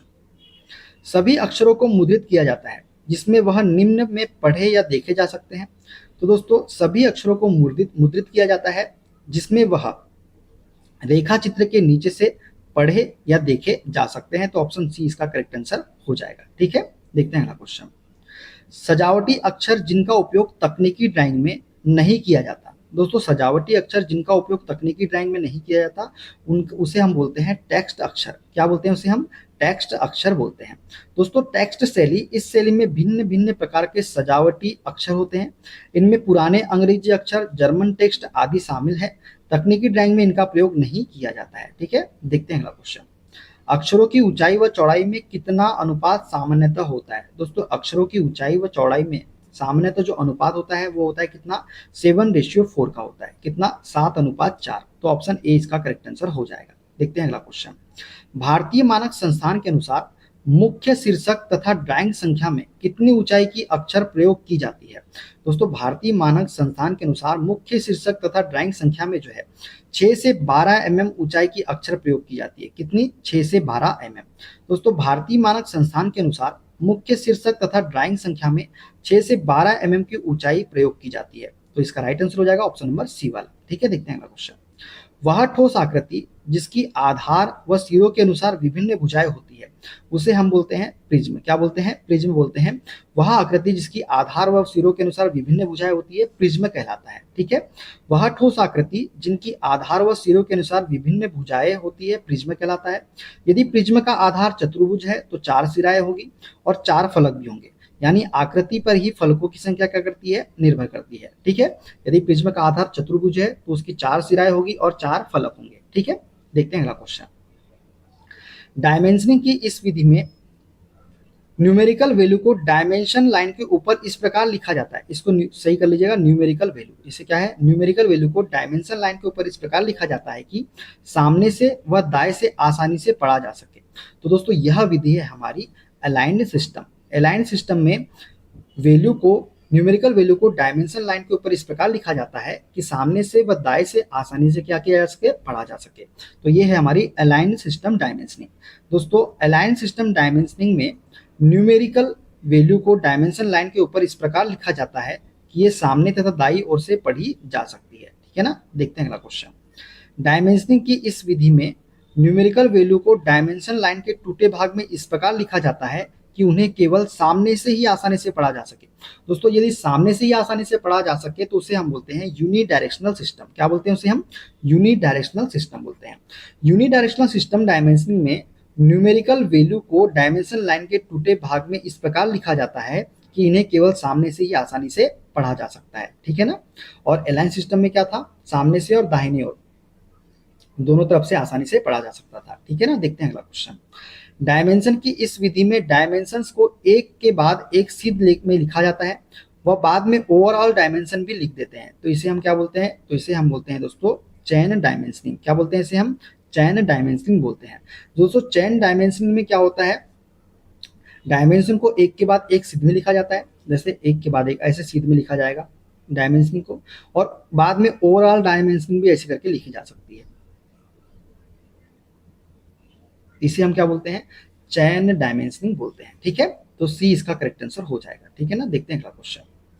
डायमेंशनिंग की इस विधि को डेटम डायमेंशनिंग भी कहते हैं। दोस्तों डेटम डायमेंशनिंग भी किसको कहते हैं, तो डेटम डायमेंशनिंग जो है इसे हम बोलते हैं पैरेलल डायमेंशनिंग। पैरेलल डायमेंशनिंग को डेटम डायमेंशनिंग भी बोलते हैं। दोस्तों पैरेलल डायमेंशनिंग को डेटम डायमेंशनिंग भी कहते हैं। पैरेलल डायमेंशनिंग में सभी विमाएं रेखाएं एक समान बिंदु से शुरू होकर एक दूसरे के क्या होती है, समांतर होती है, ठीक है। इसमें उभयनिष्ठ भागों से सभी विमाएं संख्याएं एक ही दिशा में क्या होती है, मापी जाती है। तो राइट आंसर क्या हो जाएगा, ऑप्शन नंबर डी वाला हो जाएगा। कौन सा माप गलत तरीके से लिखा गया है, दोस्तों कौन सा माप है जो गलत तरीके से लिखा गया है, तो ऑप्शन बी वाला देखिए, ये जो माप है, ये वाला जो माप दिख रहा है इसे हम गलत तरीके से लिखे हैं, तो ऑप्शन बी वाला करेक्ट आंसर हो जाएगा। दोस्तों डायमेंशन लाइन व मेन ड्राइंग के बीच की दूरी कम से कम 8 mm होनी चाहिए, ना कि उसको स्पर्श करना चाहिए। यहाँ पे क्या कर रही है, स्पर्श कर रही है, ठीक है दोस्तों, क्लियर है। डायमेंशनिंग की कौन सी विधि मानक के अनुसार है, दोस्तों इसमें से डायमेंशनिंग की कौन सी विधि जो है मानक के अनुसार है, तो ऑप्शन नंबर ए वाली जो विधि है दोस्तों ये मानक के अनुसार है डायमेंशनिंग की। विकल्प ए में दिखाई गई डायमेंशनिंग विधि मानक के अनुसार है। इसके अंतर्गत विमा रेखा टूटी हुई नहीं होती और विमाओं को सदैव विमा रेखा के कहाँ लिखा जाता है, तो ऊपर लिखा जाता है। कहाँ लिखा जाता है, ऊपर लिखा जाता है। चलिए देखते हैं अगला क्वेश्चन। सही तरीका छाटो, दोस्तों सही तरीका हमको यहाँ पे बताना है, तो सही तरीका कौन सा हो जाएगा दोस्तों, तो ये है दोस्तों ऑप्शन नंबर सी वाला। ऑप्शन नंबर सी वाला जो तरीका है वे सही तरीका है। ए गलत तरीका है, बी भी गलत तरीका है, सी भी गलत तरीका है, ठीक है। तो राइट सही तरीका कौन सा हो जाएगा, ऑप्शन नंबर सी वाला, ठीक है। चलिए देखते हैं अगला क्वेश्चन। वृत्त का केंद्र दर्शाने के लिए सेंट्रल लाइन काटने की सही विधि पहचानिए। दोस्तों वृत्त के केंद्र को दर्शाने के लिए सेंट्रल लाइन काटने की सही विधि जो है वो है ऑप्शन नंबर बी वाली। ये जो है दोस्तों ये वृत्त का केंद्र दर्शाने के लिए सेंट्रल लाइन है, तो बी इसका करेक्ट आंसर हो जाएगा, ठीक है। वृत्त का केंद्र दर्शाने की सही विधि विकल्प बी वाली है, ठीक है ना। देखते हैं अगला क्वेश्चन। ये डायमेंशनिंग किसी पार्ट की लंबाई, चौड़ाई, मोटाई आदि को दर्शाती है। दोस्तों कौन सी डायमेंशनिंग है जो किसी पार्ट की लंबाई, चौड़ाई, मोटाई आदि को दर्शाती है, तो वो है दोस्तों हमारी साइज डायमेंशनिंग। साइज डायमेंशनिंग जो है ये पार्ट की लंबाई, चौड़ाई, मोटाई आदि को क्या करती है, दर्शाती है। दोस्तों साइज डायमेंशनिंग किसी भी पार्ट की लंबाई, चौड़ाई, मोटाई, त्रिज्या आदि को क्या करती है, दर्शाती है, ठीक है। देखते हैं अगला क्वेश्चन। ये डायमेंशन पार्ट में किसी प्रकार की स्थिति को दर्शाती है। तो दोस्तों कौन सा डायमेंशन है जो पार्ट में किसी भी प्रकार की स्थिति को दर्शाता है, तो उसे हम बोलते हैं दोस्तों लोकेशन डायमेंशनिंग। क्या बोलते हैं उसे हम, लोकेशन डायमेंशनिंग बोलते हैं। जो लोकेशन डायमेंशनिंग होता है ये पार्ट में किसी भी प्रकार की क्या करती है, स्थिति को दर्शाती है। तो बी इसका करेक्ट आंसर हो जाएगा, ठीक है। देखते हैं अगला क्वेश्चन। इन डायमेंशन का ड्राइंग में सीधे तौर पर कोई अर्थ नहीं होता, इनका मान कम ज्यादा हो सकता है। तो कौन सी डायमेंशन है जिसका ड्राइंग में सीधे तौर पर कोई अर्थ नहीं होता और इनका मान कम ज्यादा हो सकता है, तो इसे हम बोलते हैं दोस्तों नकारात्मक डायमेंशनिंग। क्या बोलते हैं इसे हम, नकारात्मक डायमेंशनिंग। नकारात्मक डायमेंशनिंग का ड्राइंग में सीधे तौर पर कोई अर्थ नहीं होता है, इनका मान कम ज्यादा हो सकता है, ठीक है। नकारात्मक डायमेंशनिंग का सामान्यतः निरीक्षण नहीं किया जाता है। ये डायमेंशनिंग दिए गए अवयव के लिए क्या होता है, कार्यहीन होते हैं। ये जो डायमेंशनिंग होते हैं दोस्तों ये दिए गए अवयव के लिए क्या होते हैं, कार्यहीन होते हैं। तो राइट आंसर हो जाएगा ऑप्शन नंबर सी वाला, ठीक है। देखते हैं अगला क्वेश्चन। आउटलाइन या ऑब्जेक्ट लाइन के आगे बारीक रेखा से बढ़ाई गई लाइन कहलाती है। दोस्तों आउटलाइन या ऑब्जेक्ट लाइन के आगे बारीक रेखा से बढ़ाई गई लाइन जो है ना ये एक्सटेंशन लाइन कहलाती है। क्या कहलाती है, एक्सटेंशन लाइन कहलाती है। तो राइट आंसर क्या हो जाएगा इसका दोस्तों, ऑप्शन नंबर बी वाला हो जाएगा, ठीक है। देखते हैं अगला क्वेश्चन।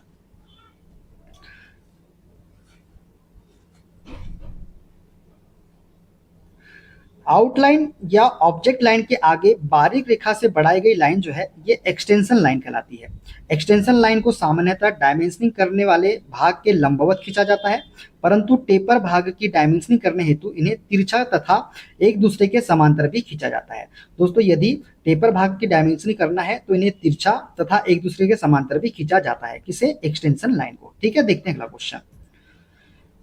यह बारीक लाइन हमेशा ऑब्जेक्ट लाइन के समानांतर खींची जाती है। तो कौन सी बारीक लाइन है जो ऑब्जेक्ट लाइन के समानांतर खींची जाती है? तो ये है दोस्तों डायमेंशन लाइन। डायमेंशन लाइन जो है ये ऑब्जेक्ट लाइन के कैसी खींची जाती है? तो समानांतर खींची जाती है। दोस्तों डायमेंशन लाइन हमेशा ऑब्जेक्ट लाइन के समानांतर खींची जाती है। देखिए एक्सटेंशन लाइन है ये, और इसके समानांतर कौन सी खींची गई है? डायमेंशन लाइन खींची गई है। ठीक है, तो डायमेंशन लाइन पतली सतत रेखाएं होती है जो दोनों सिरों पर तीर के निशानों से बंध रहती है तथा विस्तार रेखा को स्पर्श करती है। ठीक है ना, चलिए देखते हैं अगला क्वेश्चन। माप देने का प्रबंध का नाम बताइए। दोस्तों माप देने वाले प्रबंध का इसमें आपको नाम बताना है। बताइए ये जो प्रबंध दिख रहा है आपको ये कौन सा प्रबंध है? तो इसे हम बोलते हैं दोस्तों चैन डायमेंशनिंग। क्या बोलते हैं इसे? हम चैन डायमेंशनिंग बोलते हैं। ये दिख रहा है आपको, इसे हम क्या बोलते हैं? चैन डायमेंशनिंग बोलते हैं। ठीक है, चित्र में चैन डायमेंशनिंग द्वारा माप देने का प्रदर्शन किया गया है। इस विधि में कार्यखंड की विभिन्न विमाओं को एक के बाद एक विमा खींचकर एक ही सीध में दर्शाया जाता है। ठीक है ना, देखते हैं अगला क्वेश्चन। माप देने के प्रबंध का नाम बताइए। ये जो प्रबंध आपको दिख रहा है इसका नाम हमको बताना है। तो इसे हम क्या बोलेंगे दोस्तों? इसे बोलेंगे पैरेलल डायमेंशनिंग। देखिए पैरेलल नजर आ रही है ना आपको, डायमेंशन पैरेलल है एक दूसरे के, तो इसे हम बोलेंगे पैरेलल डायमेंशनिंग। ठीक है, तो ऑप्शन बी सी वाला इसका करेक्ट आंसर हो जाएगा। समांतर विमांकन व्यवस्था में सभी विमा रेखाएं एक समान बिंदु से शुरू होकर एक दूसरे के क्या होती है? समांतर होती है। इस विधि में उभयनिष्ठ भागों से सभी विमा संख्याएं एक ही दिशा में क्या होती है? मापी जाती है। ठीक है ना, चलिए देखते हैं अगला क्वेश्चन। माप देने के प्रबंध का नाम बताइए। दोस्तों ये जो प्रबंध है इसे हम क्या बोलते हैं? देखिए यहाँ पे आपको समांतर भी दिख रहा है, चैन भी दिख रहा है, तो इसे हम बोलेंगे कंबाइंड डायमेंशनिंग। क्या बोलेंगे इसे हम? Combined dimensioning. उपयुक्त चित्र में कंबाइंड डायमेंशनिंग विधि द्वारा माप देने का प्रदर्शन किया गया है। यह विधि चैन एवं पैरेलल डायमेंशनिंग का एक मिश्रित रूप है। इस प्रकार के डायमेंशनिंग का प्रयोग वहां किया जाता है जहां जगह कम होने के कारण विमाएं पढ़ने में परेशानी होती है। दोस्तों इसका प्रयोग कहाँ किया जाता है? वहां जहां जगह कम होने के कारण विमाएं पढ़ने में परेशानी होती है, वहां पे कंबाइंड डायमेंशनिंग का प्रयोग किया जाता है। ठीक है ना, चलिए देखते हैं अगला क्वेश्चन। माप देने के प्रबंध का नाम बताइए। तो दोस्तों ये जो माप दिख रहा है आपको इसे क्या बोलते हैं? तो इसे हम बोलते हैं दोस्तों प्रोग्रेसिव डायमेंशनिंग। ये जो डायमेंशन दिख रहा है दोस्तों इसे हम क्या बोलेंगे? प्रोग्रेसिव। मतलब एक ही निशान से दिख रहा है, एक ही तीर, एक ही तरफ तीर का निशान है, मतलब इसे बोलेंगे हम प्रोग्रेसिव डायमेंशनिंग। तो ऑप्शन ए इसका करेक्ट आंसर हो जाएगा। उपयुक्त चित्र में प्रोग्रेसिव डायमेंशनिंग विधि द्वारा माप देने का प्रदर्शन किया गया है। इस डायमेंशनिंग में विमा रेखा एक मूल बिंदु से प्रारंभ होकर तीर शीर्ष के साथ एक ही दिशा में बढ़ती है। दोस्तों मूल बिंदु से प्रारंभ होती है और तीर के शीर्ष के साथ एक ही दिशा में आगे बढ़ती है, इसे ही हम बोलते हैं प्रोग्रेसिव डायमेंशनिंग। ठीक है, देखते हैं अगला क्वेश्चन। माप देने की विधि का नाम बताइए। दोस्तों ये जो माप विधि दी गई है इसे क्या बोलते हैं? हमको ये बताना है। तो दोस्तों इसे हम बोलते हैं डायमेंशनिंग बाई कोऑर्डिनेट्स। क्या बोलते हैं इसे हम? Dimensioning by coordinates. निर्देशांकों द्वारा विमांकन का प्रयोग अधिकतर जिग बोरिंग मशीन पर उत्पादित अवयवों के लिए किया जाता है। इस विधि में सारणी बनाकर विभिन्न मानों को क्या किया गया है? दर्शाया गया है। ठीक है, देखते हैं अगला क्वेश्चन। हैचिंग लाइन के बीच कम से कम कितनी दूरी होनी चाहिए? दोस्तों हैचिंग लाइन के बीच कम से कम जो दूरी होनी चाहिए ना वो होनी चाहिए 0.7 mm। कितनी होनी चाहिए? 0.7 mm होनी चाहिए। हैचिंग लाइन के बीच कम से कम 0.7 mm की दूरी होनी चाहिए। हैचिंग लाइन तिरछी एवं एक दूसरे के कैसी खींची जाती है? तो समांतर खींची जाती है। ठीक है ना, देखते हैं अगला क्वेश्चन। हैचिंग लाइन कितने कोण पर झुकी होती है? तो दोस्तों हैचिंग लाइन जो है ना ये 45 डिग्री के कोण पर झुकी होती है। कितने डिग्री के कोण पर? 45 डिग्री। हैचिंग लाइन जो है 45 डिग्री के कोण पर झुकी होती है। ठीक है, देखते हैं अगला क्वेश्चन। एक्स रेखा का नाम बताइए। दोस्तों जो ये एक्स रेखा आपको दिख रही है इसका नाम हमको बताना है, तो इसे हम बोलते हैं दोस्तों विस्तार रेखा। क्या बोलते हैं? Extension line. तो ऑप्शन नंबर ए वाला इसका करेक्ट आंसर हो जाएगा। एक्स द्वारा विस्तार रेखा को दिखाया गया है। विस्तार रेखा वस्तु की वास्तविक साइज की रेखा को आगे बढ़ाने पर प्राप्त रेखा होती है। जो विस्तार रेखा होती है दोस्तों ये वस्तु की वास्तविक साइज की रेखा को आगे बढ़ाने पर प्राप्त जो रेखा होती है यही क्या कहलाती है? विस्तार रेखा कहलाती है। ठीक है, चलिए देखते हैं अगला क्वेश्चन। शोल्डर स्क्रू की विभिन्न मापों को ABCD दर्शाया गया है। इसमें से सहायक आयाम को छांटना है। दोस्तों जो सहायक आयाम है ना, वो है हमारा डी वाला, ये जो दिख रहा है आपको ये वाला, इसे हम क्या बोलते हैं, सहायक आयाम। यही क्या है, हमारा सहायक आयाम है। तो डी वाला करेक्ट आंसर हो जाएगा। ठीक है, सहायक आयाम किसी अवयव को केवल सूचना प्रदान करने के उद्देश्य से समाविष्ट किए जाते हैं। इन्हें उत्पादन पर निरीक्षण के ध्येय से प्रयुक्त नहीं किया जाता है। अतः विमा डी सहायक आयाम को क्या कर रहा है, प्रदर्शित कर रहा है। ठीक है ना, चलिए देखते हैं अगला क्वेश्चन। चित्र में कार्यात्मक विमा को चुनना है। दोस्तों चित्र जो दिया गया है इसमें कार्यात्मक विमा कौन सी है, तो कार्यात्मक विमा है दोस्तों ए वाली, ये जो दिख रही है आपको ये वाली, ये जो बीमा है इसे हम क्या बोलेंगे, इसे हम बोलेंगे कार्यात्मक बीमा। क्या बोलेंगे इसे हम बोलेंगे कार्यात्मक बीमा। ये वाली जो दिख रही है आपको, ये क्या हो जाएगी, कार्यात्मक बीमा। कार्यात्मक बीमा अवयव के कार्य अथवा क्रियाविधि को दर्शाते हैं। कार्यात्मक बीमा संयोजन में अवयव की स्थापन करने की विधि को दर्शाते हैं। अतः ए जो है कार्यात्मक बीमा को क्या कर रहा है, दर्शा रहा है। तो ऑप्शन नंबर ए वाला इसका करेक्ट आंसर हो जाएगा। ठीक है, चलिए देखते हैं अगला क्वेश्चन। चित्र में साइज डायमेंशन को चुनना है। दोस्तों साइज डायमेंशन कौन सा होता है, तो दोस्तों ये जो बी वाला दिख रहा है यही क्या है, हमारा साइज डायमेंशन है। किसे क्या बोलेंगे हम, साइज डायमेंशन। साइज डायमेंशन उत्पाद तथा उसके विभिन्न भागों, छिद्र, खांचे, चौड़ाई, गहराई, त्रिज्या आदि का आकार प्रदर्शित करने के लिए उपयोग किया जाता है। अतः साइज डायमेंशन को बी द्वारा दर्शाया गया है। ये जो बी दिख रहा है आपको यही क्या है, हमारा साइज डायमेंशन है। ठीक है, देखते हैं अगला क्वेश्चन। विमांकन में ड्राइंग पर विमा का माप लिखने की विधि दिखाई गई है, यह विधि कहलाती है। दोस्तों ये जो विधि दिख रही है आपको इसे हम क्या बोलते हैं, तो इसे हम बोलते हैं अलाइंड सिस्टम। क्या बोलते हैं इसे हम, अलाइंड सिस्टम बोलते हैं।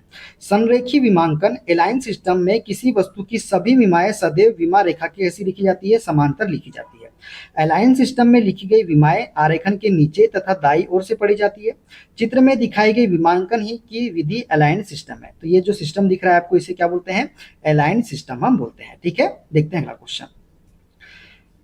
नक्शे पर चित्र खींची गई समोच्च रेखाएं। दोस्तों नक्शे चित्र पर खींची गई समोच्च रेखाएं वे रेखाएं हैं जो डैश से होकर जाती है।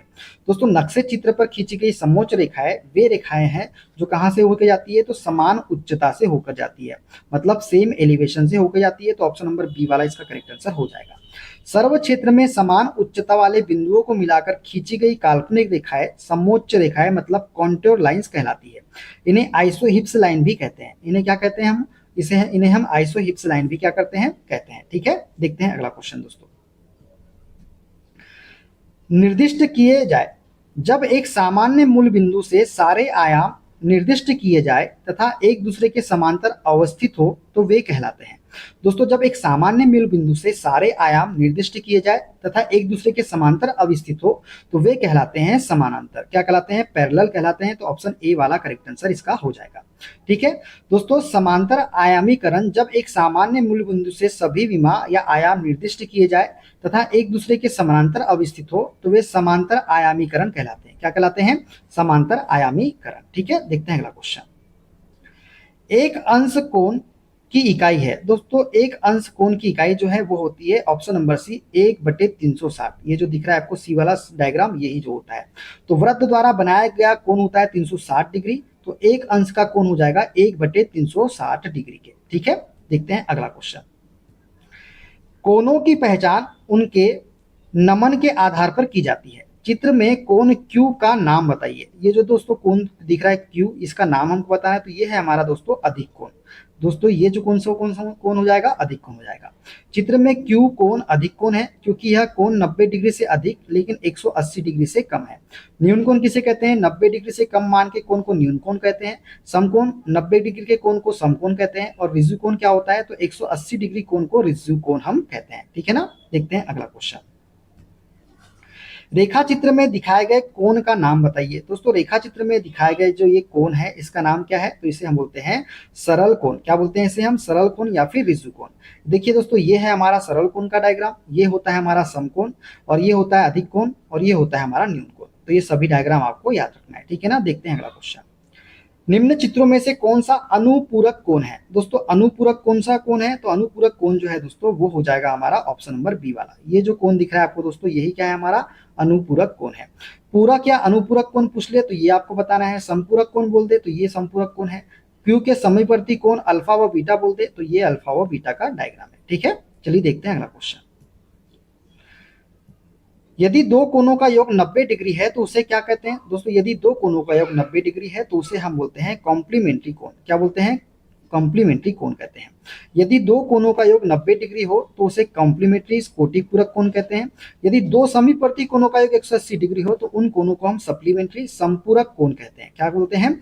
सप्लीमेंट्री समपूरक कोण। ठीक है, देखते हैं अगला क्वेश्चन। चित्र में विभिन्न कोण दर्शाए गए हैं, इनमें से न्यून कोण की पहचान कीजिए। दोस्तों न्यून कोण क्या होता है? 90 डिग्री से कम का कोण ही क्या कहलाता है? न्यून कोण कहलाता है। तो ये ऑप्शन नंबर ए वाला ही क्या है हमारा? न्यून कोण हो जाएगा। ठीक है, ये बी सी वाला देखिए, ये तो अधिक अधिक कोण है। डी वाला क्या है हमारा? रिज्जु कोण या भी सरल कोण। दोस्तों न्यून कोण क्योंकि 90 डिग्री से कम कोण है। वृहत कोण है दोस्तों क्योंकि 180 डिग्री से अधिक कोण है, ये है वृहत कोण। अधिक कोण क्योंकि कोण का मान 90 डिग्री से अधिक व 180 डिग्री से कम है। और समकोण क्या होता है? जिसका मान 90 डिग्री होता है वही कोण क्या होता है? समकोण होता है। ठीक है ना, चलिए देखते हैं अगला क्वेश्चन। दीर्घवृत्त के बड़े अक्ष के समकोण पर बनी सीधी रेखा क्या होती है? दोस्तों दीर्घवृत्त के बड़े अक्ष के समकोण पर बनी सीधी रेखा जो होती है ना, उसे हम बोलते हैं नियता। क्या बोलते हैं? नियता कहते हैं। दीर्घवृत्त के बड़े अक्ष के समकोण पर बनी सीधी रेखा को नियता हम कहते हैं। ठीक है, चलिए देखते हैं अगला क्वेश्चन। डायरेक्ट्रिक्स के समकोण पर बनने वाली केंद्र रेखा की सबसे लंबी दूरी को कहते हैं। दोस्तों डायरेक्ट्रिक्स के समकोण पर बनने वाली केंद्र रेखा की सबसे लंबी दूरी को हम क्या बोलते हैं? तो बड़ा अक्ष बोलते हैं। क्या बोलते हैं उसे? हम बड़ा अक्ष बोलते हैं। डायरेक्ट्रिक्स नियता के समकोण पर बनने वाली केंद्र रेखा की सबसे लंबी दूरी को बड़ा अक्ष हम कहते हैं। ठीक है, देखते हैं अगला क्वेश्चन। इनमें से समलंब चतुर्भुज कौन सा है? दोस्तों समलंब चतुर्भुज कौन सा होता है? तो ये हो जाएगा ऑप्शन नंबर डी वाला। ये कौन सा चतुर्भुज है? समलंब चतुर्भुज है। ऐसा चतुर्भुज जिसकी केवल दो भुजाएं समांतर हो, दो असमांतर हो, समलंब चतुर्भुज कहलाता है। दोस्तों ये जो चित्र है ये क्या है? एक समलंब चतुर्भुज है। तो समलंब चतुर्भुज किसे बोलते हैं? ऐसा चतुर्भुज जिसकी केवल दो भुजाएं समांतर होती है और दो कैसी होती है? असमांतर होती है। क्या कहलाता है? समलंब चतुर्भुज कहलाता है। ठीक है, देखते हैं अगला क्वेश्चन।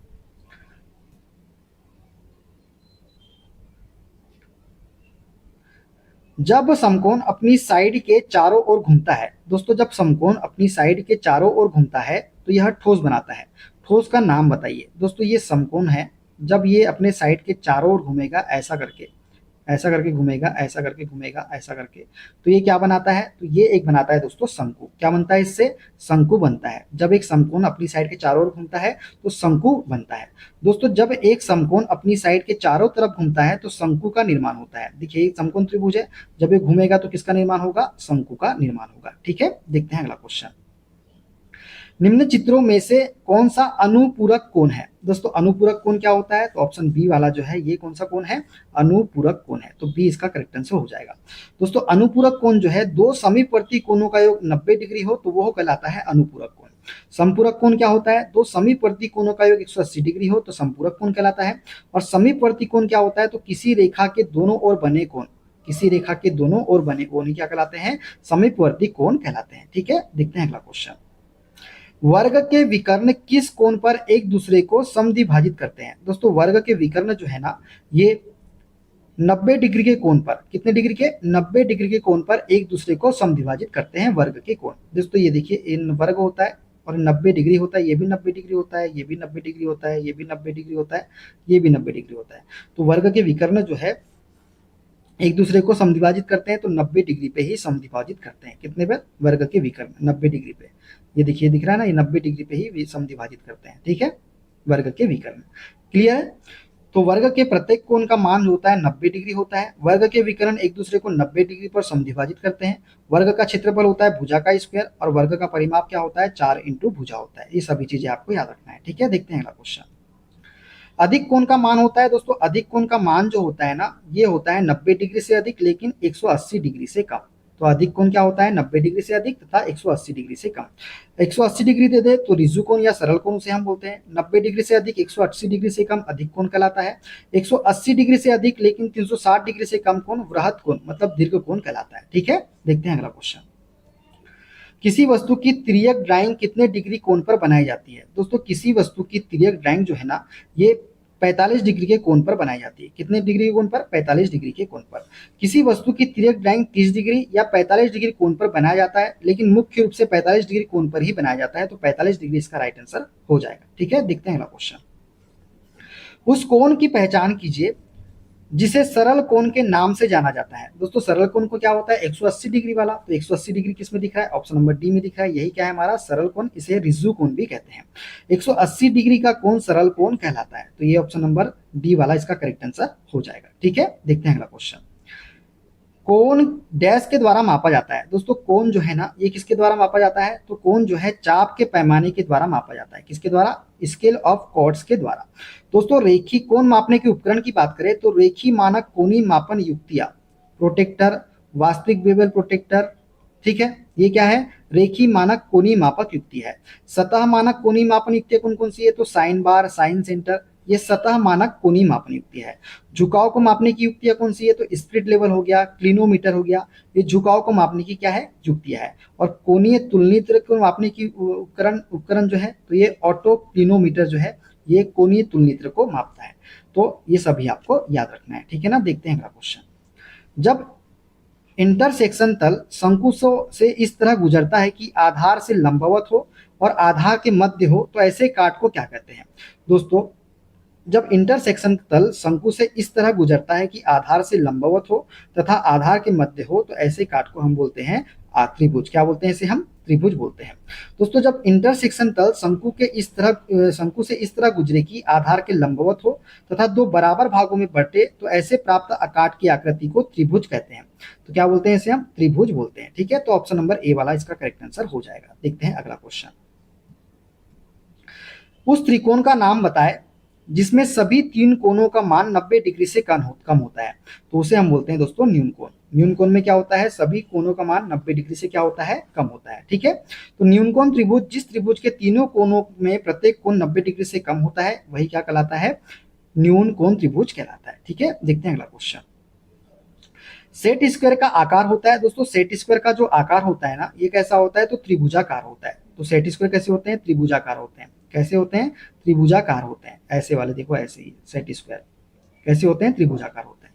सेट स्क्वायर का आकार त्रिभुजाकार होता है। दोनों सेट स्क्वायर के किनारे कुछ बेवल एज में होते हैं, ताकि इंक से लाइनिंग करते समय कागज तथा सेट स्क्वायर के एज में क्लियरेंस मिल सके और स्याही फैलने ना पाए। सेट स्क्वायर का प्रयोग करके 15 के गुणांक में कोण बनाए जा सकते हैं। किसके, 15 के गुणांक में। किसका उपयोग करके, सेट स्क्वायर का उपयोग करके। ठीक है, देखते हैं अगला क्वेश्चन। सुआकारी त्रिभुज के लिए कोई भी कोण निम्न में से कम नहीं होना चाहिए। दोस्तों जो सुआकारी त्रिभुज होता है ना, इसके लिए कोई भी कोण किससे कम नहीं होना चाहिए, तो ये है दोस्तों 30 डिग्री से। सुआकारी त्रिभुज के लिए कोई भी कोण 30 डिग्री से कम नहीं होना चाहिए। दोस्तों अच्छे सर्वेक्षण कार्य के लिए प्रस्तावित भू क्षेत्र को आपस में सटी हुई अनेक त्रिभुजों में बांट लिया जाता है, लेकिन त्रिभुज सुआकारी होना चाहिए, अर्थात इसका कोई भी कोण 30 डिग्री से कम अथवा 120 डिग्री से अधिक नहीं होना चाहिए। 30 डिग्री से कम नहीं होना चाहिए और 120 डिग्री से अधिक नहीं होना चाहिए। किसके लिए, सुआकारी त्रिभुज के लिए। तो ये सभी आपको याद रखना है। ठीक है, देखते हैं अगला क्वेश्चन। सुआधारित स्थिति में किसी त्रिभुज का कोई भी कोण डैश से कम नहीं होना चाहिए, तो अभी हमने बताया 30 डिग्री से कम नहीं होना चाहिए। ठीक है, सर्वेक्षण करते समय सुआकारी त्रिभुज का कोई कोण 30 डिग्री से कम तथा 120 डिग्री से ज्यादा नहीं होना चाहिए। ठीक है, इससे माप लेने में क्या रहती है, आसानी रहती है तथा नक्शा बनाने में परिशुद्धता आती है। ठीक है ना, चलिए देखते हैं अगला question. Delta percent angle total dynamic किस निर्देश के अवसर है। दोस्तों delta percent angle total dynamic जो ये किसके निर्देश है, तो ये लेंथन निर्देश के अवसर है। किसके, लेंथन निर्देश के अवसर। ठीक है, देखते हैं अगला क्वेश्चन। यदि एक आयत को किसी भुजा के चारों तरफ घुमाया जाए तो क्या बनेगा। दोस्तों एक आयत है, यदि इसे हम भुजा के चारों ओर घुमाते हैं तो क्या बनेगा, जब ये गोल गोल घूमेगा तो अब ये हमको मिलेगा बेलन। किसके रूप में प्राप्त होगी आकृति, बेलन। यदि एक वर्ग या आयत को उसके किसी भुजा के चारों ओर घुमाया जाए तो बेलन मतलब सिलेंडर प्राप्त होगा। ठीक है, देखते हैं अगला क्वेश्चन। नीचे दिए गए चित्र में छायांकित भाग को किस नाम से जाना जाता है। ये जो भाग दिख रहा है दोस्तों, इसे किस नाम से जानते हैं, तो इसे हम बोलते हैं वृत्तखंड। क्या बोलते हैं इसे, हम वृत्तखंड बोलते हैं। तो ये जो हो जाएगा हमारा वृत्तखंड हो जाएगा। इस प्रकार से आपको दिखाई दे इसे बोलते हैं अर्धवृत्तखंड, और इस प्रकार से आपको दिखाई दे तो इसे बोलेंगे त्रिज्यखंड। ठीक है, देखते हैं अगला क्वेश्चन। निम्न में से कौन सी द्विविमीय आकृति है, तो द्विविमीय आकृति कौन सी होती है दोस्तों, तो ये है दोस्तों हमारी आयत। आयत जो है द्विविमीय आकृति है। शंकु, बेलन और गोला जो है ये 3D आकृति है, ना कि द्विविमीय। दोस्तों द्विविमीय आकृति ऐसी आकृति जिसे कागज पर दिखाई जा सके, इसमें ऊंचाई नगण्य होती है। उदाहरण हो गया वृत्त, आयत, वर्ग, त्रिभुज। ये कैसी आकृति है, द्विविमीय आकृति है। त्रिविमीय आकृति की बात करें तो ऐसी आकृति जिसमें तीनों विमाएं लंबाई, चौड़ाई, ऊंचाई होती है। इसे कागज पर सीधे नहीं दिखाया जा सकता। उदाहरण की बात करें तो शंकु हो गया, बेलन, गोला, अन्य सभी ठोस वस्तु जो है ये त्रिविमीय आकृति होती है। ठीक है ना, देखते हैं अगला क्वेश्चन।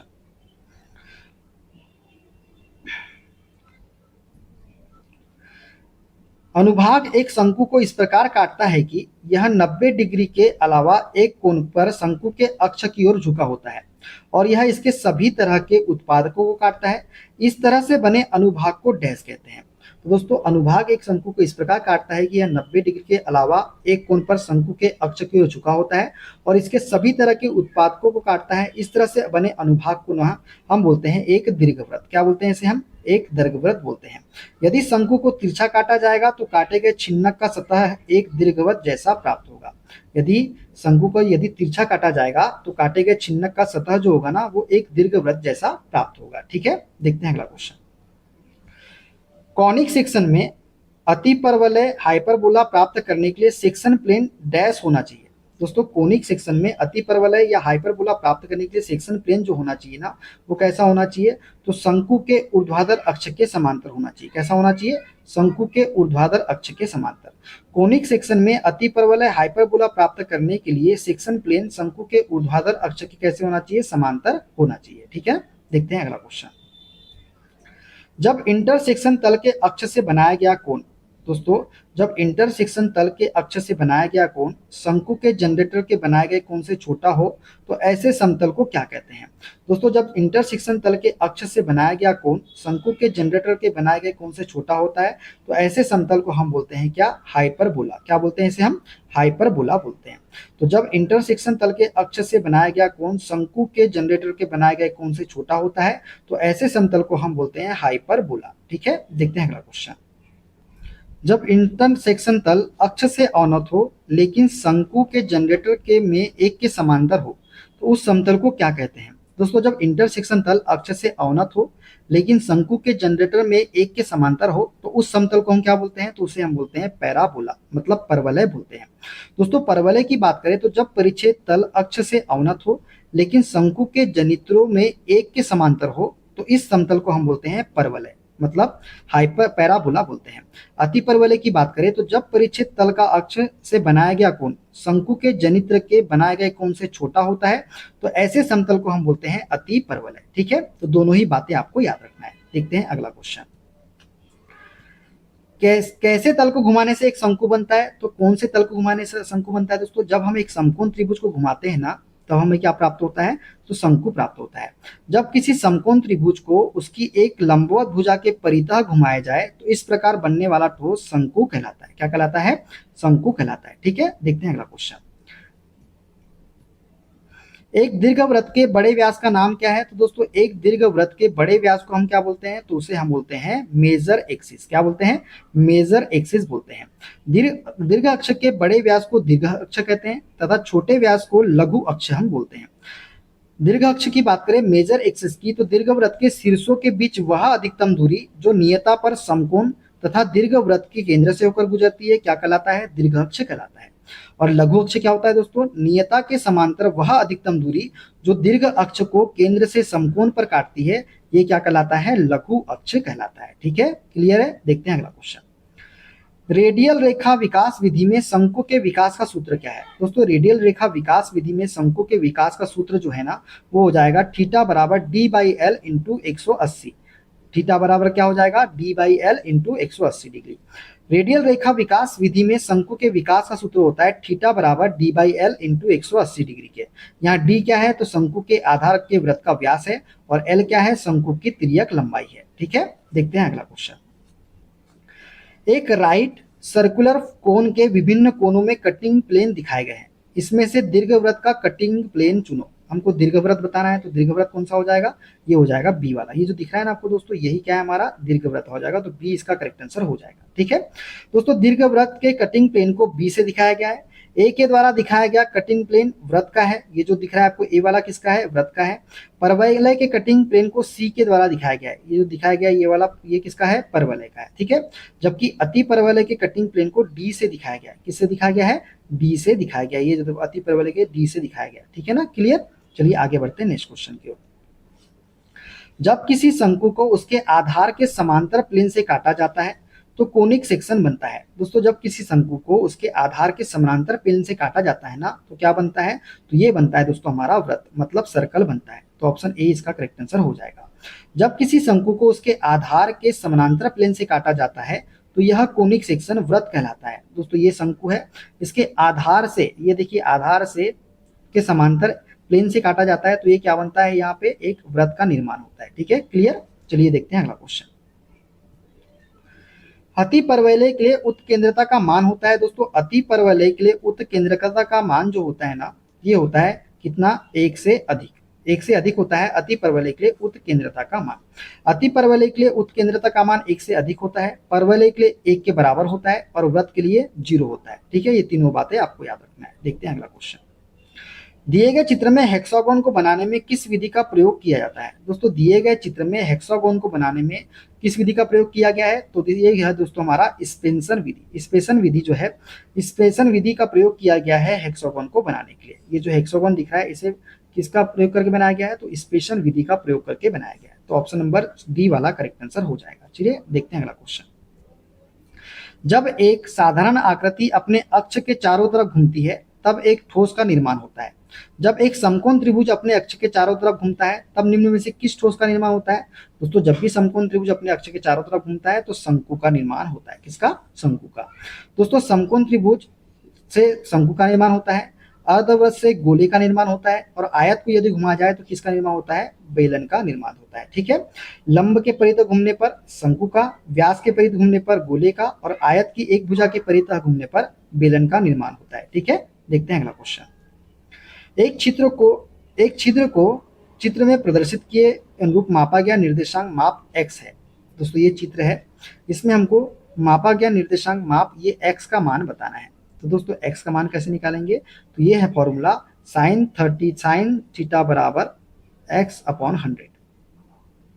यहाँ sin 30 का मान कितना दिया गया है, 0.50। तो x बराबर हो जाएगा, यहाँ पे x बराबर क्या हो जाएगा, sin 30 का मान 1/2 लिख लेता हूँ मैं। ठीक है, इंटू 100। इसको जब सॉल्व करेंगे दोस्तों कितना निकल जाएगा, 50 mm। तो ऑप्शन नंबर ए वाला करेक्ट आंसर इसका हो जाएगा। ठीक है, देखते हैं अगला क्वेश्चन। चित्र 1 में निर्देशांक माप y है। दोस्तों अब हमको ये y के बारे में बताना है, ये जो y है ये कितना है।